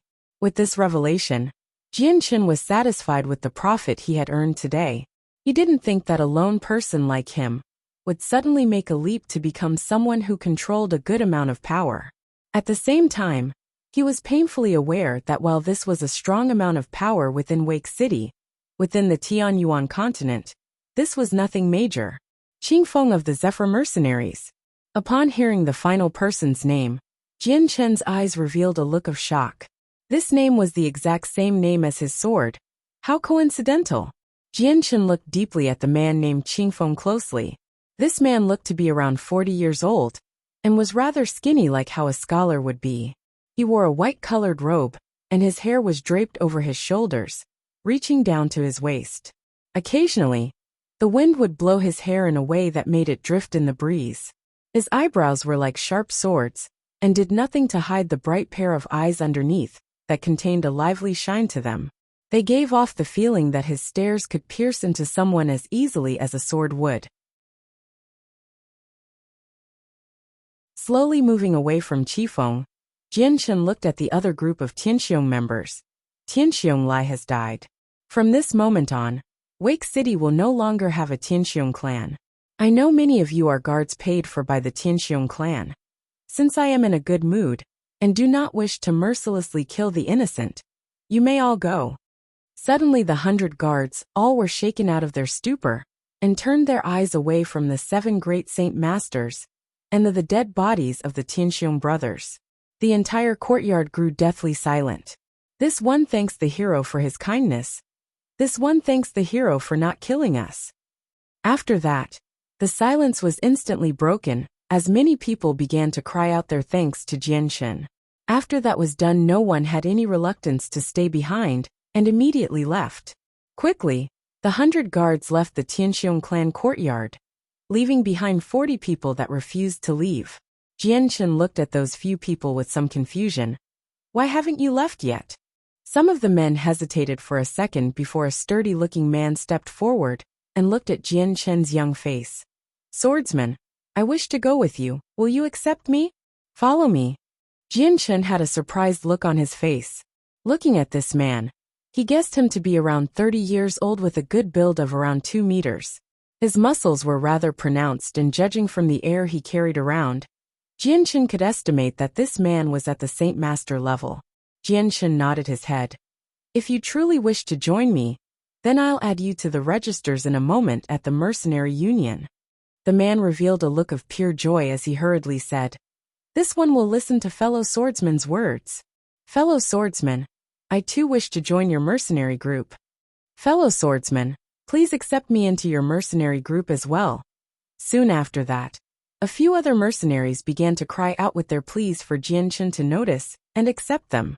Although Jianchen had killed Tianxiong Lai, many of these men were merely hired by the Tianxiong clan and had no other affiliation with Tianxiong Lai. They weren't friendly with him either, and so they did not have any hard feelings over his death, nor would they attempt at getting revenge on Jianchen. Because of their begging, Jianchen could only admit that while these men were at the great saint level and higher, with only a few saint masters, once they joined the Flame Mercenaries, then the group's strength would increase many times over. Jianchen didn't know what their true aim was, or if they had loyalties to someone else, but right now this wouldn't serve as a hindrance to the Flame Mercenaries. Right now, the mercenary group desperately needed members. When the situation with the Flame Mercenaries stabilized, only then would Jianchen clean the group of its tumors. Aside from Tianxiong Lai and Tianxiong Daoyan, are there any other men? Jianchen looked at the 40 remaining men and asked. As Jianchen asked his question, the first man that had pledged to follow Jianchen had immediately spoke up. Tianxiong Lai had 3 wives who all live in the back of the courtyard. Please wait one moment, fellow swordsman, and I will bring them out immediately. With that, he immediately ran to the back of the courtyard. Soon after, a few quick-minded people suddenly saw a good opportunity to get on the good side of Jianchen, and immediately ran after the man. After seeing these men leave for the back of the courtyard, the remaining 40 men suddenly went dark, as though they realized they just missed out on a good opportunity. Just looking at the men disappear into the back of the courtyard, the men had a dark killing intent in their eyes. Jianchen looked at those men, and couldn't help but have a small cold smile on his face. From their expressions, Jianchen instantly took note of it in their faces, but he didn't do anything about it. To him, these men could be exploited later, and could be expended at a moment's notice when their value dropped. Let go of me. Release me now. Soon the fearful cries of a few women could be heard as the group of men that had left earlier came back with 3 women in the middle of them. Out of the 3 of them, 2 were around 30 years old while the last one looked to be around 20 years old with a rather pretty appearance. Fellow swordsmen, these 3 are the wives of Tianxiong Lai. 2 of them have been with him for many years, while the younger-looking one has only been married to Tianxiong Lai for 2 years. Before Jianchen could even ask, the first man introduced them. Ah! Jianchen nodded his head with satisfaction toward this man's work. He hadn't thought that this burly man would be so meticulous. The 3 women were deathly pale, as if they had lost all blood circulation in their faces. The moment they saw the dead bodies of Tianxiong Lai and Tianxiong Daoyan, they all went silent with extreme shock. The man looked at Jianchen's face as he held his axe at the neck of one of the women. Fellow swordsman, since these 3 are Tianxiong Lai's wives, should we kill them? Don't kill me. Please don't kill me. The 3 women instantly cried out in terror from that question. As if they knew that Jianchen was the one responsible for this, they all looked pitifully at Jianchen's figure, as their sparkling teardrops began to flow from their eyes like a river. Seeing how desperate these 3 women were, Jianchen could only sigh before waving his hand. Okay, let them go. Against these 3 women who couldn't even resist, Jianchen didn't care. After all, he wasn't a cold-blooded person. Yes, swordsman. They had no objections to Jianchen's words, and immediately released the woman from their grasps and their weapons. Afterward, Jianchen took the large group of people and left the Tianxiong clan's courtyard. The matter regarding the Tianxiong clan could be said to have met a spectacular ending. The establishment of the Tianxiong clan hadn't been created that long ago and couldn't compete with the 100-year-old histories of many of the other clans. So the true pillars of the clan's strength were Tianxiong Lai and Tianxiong Daoyan.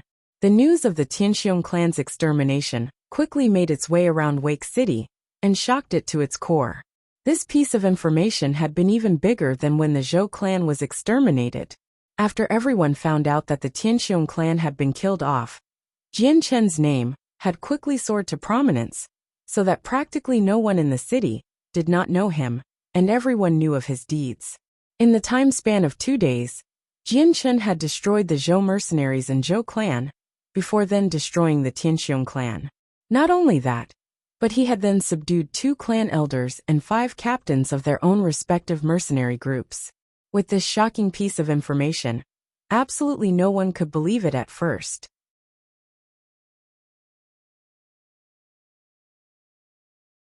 Chapter 229. Rise in Power. Jian Chen led the 40 men to the mercenary union in the heart of Wake City with plans to add them all to his flame mercenaries. Fellow swordsman, how should we call you in the future? A man asked Jian Chen. Call me Jian Chen for now. When you are all in my mercenary group, then you will call me captain. Jian Chen spoke evenly before turning back to the first man who had pledged himself to him. I still don't know your name. Upon hearing that, the man laughed heartily. I am called Xiong Tai, but captain can call me De Xiong instead. Ah! Jian Chen nodded his head lazily as he looked at the other 5 captains. Have you figured out how to deal with your mercenary groups yet? The 5 men all hesitated for a moment before Duo Kong answered. Since we are planning to go with you, then this matter should be resolved by you. Jian Chen narrowed his eyes as he thought for a moment. After we get there, you will bring all your mercenaries there. Whichever mercenaries that are willing to follow me will join our flame mercenaries. Whichever that aren't willing can go. However, those with a stronger amount of power than the others should be asked to stay behind for me to look at. Understood? Understood. The 5 answered immediately. Then, Jian Chen paused for a moment before speaking to them once more. I know that you are unwilling to disband your mercenary groups, but do not worry. To follow me is to walk the right path in life. In the future, our flame mercenaries will definitely shock the entire Tianyuan continent. With that, Jian Chen's eyes emitted a bright glow of light as he vowed to make his plans come true. When his words landed upon the ears of the others, they had all thought it to be a joke. No one there treated it seriously. For an unknown mercenary group to want to become a super mercenary group that could shock the Tianyuan continent? These men were experienced with the long and arduous road of life. They knew that with the current strength of the flame mercenaries, the distance separating them and Jian Chen's goal was almost endless. Captain, what about our Dor and Kai clan? Although our clans aren't all that weak, but our strengths isn't well developed in the martial arts section. Both of our clans focuses on other affairs. And if we were to reallocate ourselves to being like a mercenary group, then that would damage us tremendously. Kai Er asked. Hearing that, even Jian Chen went silent. Kai Er's words had merit to them. The Kai and Dor clan were strong on some level, but they were both clans that were built on commercial business. After years of development, they had gained a huge role in Wake City's market. If that were dissolved, then their years of hard work and arduous labors would be lost without a chance of regaining it. Jian Chen pondered this for a good while before finally coming to a conclusion that the 2 clans should commit to their original growth. Both Weiss and Kai Er would be the overseers to the operations of their clan, but in the end, Jian Chen would be the ultimate puppeteer behind the scenes. As the large group of people walked through the streets in a wave-like manner, the passers-by couldn't help but look at them. 7 of the men there were prestigious members of Wake City and would seldom be seen out in public. Many people recognized who they were and began to talk among themselves about what was happening. Before they got onto the street with the mercenary union, Jian Chen and the 5 captains split ways. Then, with the remaining members from the Tianxiong clan guards and the 2 elders, Jian Chen entered the union. Within the mercenary union, there were a total of 43 guards, and the 2 great Saint Master elders, who then underwent a few procedures and became official members of the Flame Mercenaries. Within these 43 people, there were unexpectedly 16 Saint Masters. The remaining 27 were all at the Great Saint level. With these people and the 7 Great Saint Master experts, It could be said without exaggeration that the previously unknown and small-scaled flame mercenaries had become one of the strongest powers in Wake City almost instantly. Although the amount of strength the flame mercenaries could utilize had exploded instantly, the rank of the mercenary group was still at the C rank. If they wanted to increase their ranking, they would have to accomplish many missions first. After all the procedures were done, Jianchen led the entire group out of the mercenary union, when suddenly Jianchen heard a loud sound call out to him. "Brother Jianchen, I finally found you." Jianchen immediately stopped moving forward out of the mercenary union, and then subconsciously turned to look in the direction of the call. As he turned his head, he saw the man who he had only just separated from 2 days ago. Hudolf, the captain of the loyal spirit mercenaries, came running up to him. Arriving at Jianchen's side, Hudolf had a look of surprise at all of the people behind him, but immediately turned back to look at Jianchen. "Brother Jianchen, if I may be so bold to ask, but perhaps you could agree to my request?" Smiling, Jianchen replied to him, "Captain Hudolf, speak whatever it is on your mind." When it came to Hudolf, Jianchen had a rather favorable opinion of him, and so he was polite to the man. "Brother Jianchen, I wish to join your mercenary group and travel with you from today on forward. Will you agree to my request?" Hudolf was rather embarrassed as he spoke. He was already 50 years old, yet he was asking to wander around the continent with a 20-year-old. Truly this was an awkward question for him to ask. Hearing the words of Hudolf, Jianchen was utterly surprised. This request of his was something that Jianchen had not expected. Despite feeling shocked in his heart, Jianchen quickly calmed himself down. "Haha, so even Captain Hudolf wishes to travel with me around the Tianyuan continent? Then this one would be honored to have you. But Captain Hudolf, how will you deal with the loyal spirit mercenaries? After you left yesterday, I've already made my peace with the loyal spirit mercenaries. My captain position has already been given to a capable brother to uphold, meaning that I am no longer a part of the loyal spirit mercenaries." Pointing behind him, he introduced 5 men that stood close by. "These 5 men you've seen before. They are my brothers, and left the loyal spirit mercenaries with me in hopes that we could travel with brother Jianchen once more." Hudolf's eyes looked distant as he thought back to when Jianchen had easily killed that war beast. With so much power at such a tender young age pointed out that Jianchen was anything but ordinary. So after consideration, Hudolf had decided to abandon the dozen years of hard work he had put to become the leader of the loyal spirit mercenaries, and instead became a follower of Jianchen. Jianchen looked at the 5 people behind Hudolf. These 5 weren't unfamiliar at all. They were the Saint Master experts from the loyal spirit mercenaries. Jianchen wouldn't decline their request to join his flame mercenaries, and immediately led the 6 in to deal with the official procedures to join the flame mercenaries as 6 new capable Saint Masters. At this moment, the heavily armored commander duo Li came into view with 2 guards at his side. Immediately walking up to Jianchen, he cupped his hands together and smiled. "Brother Jianchen, the Lord wishes for you to come up to his mansion for a small talk regarding some important matters."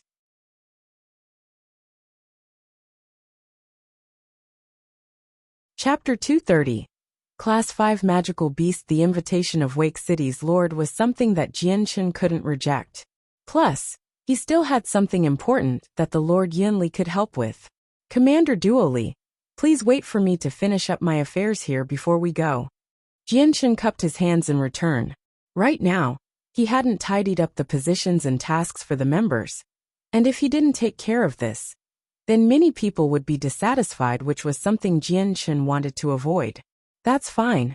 Since I've said what I needed to say, I will be leaving first then."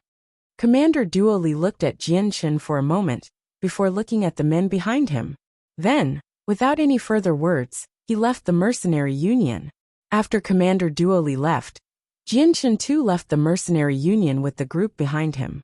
Since the mercenary union often had many people entering the building at once, it wasn't strange to see 20 or 30 men at the same time. So when Jianchen left with his group of 40, it hadn't attracted any attention. "Kai-er." As they walked, Jianchen suddenly called out his name. "Here, Captain. What is your command?" The 60-year-old Kai Er hurriedly responded. After seeing Jianshen's strength, he didn't dare belittle him.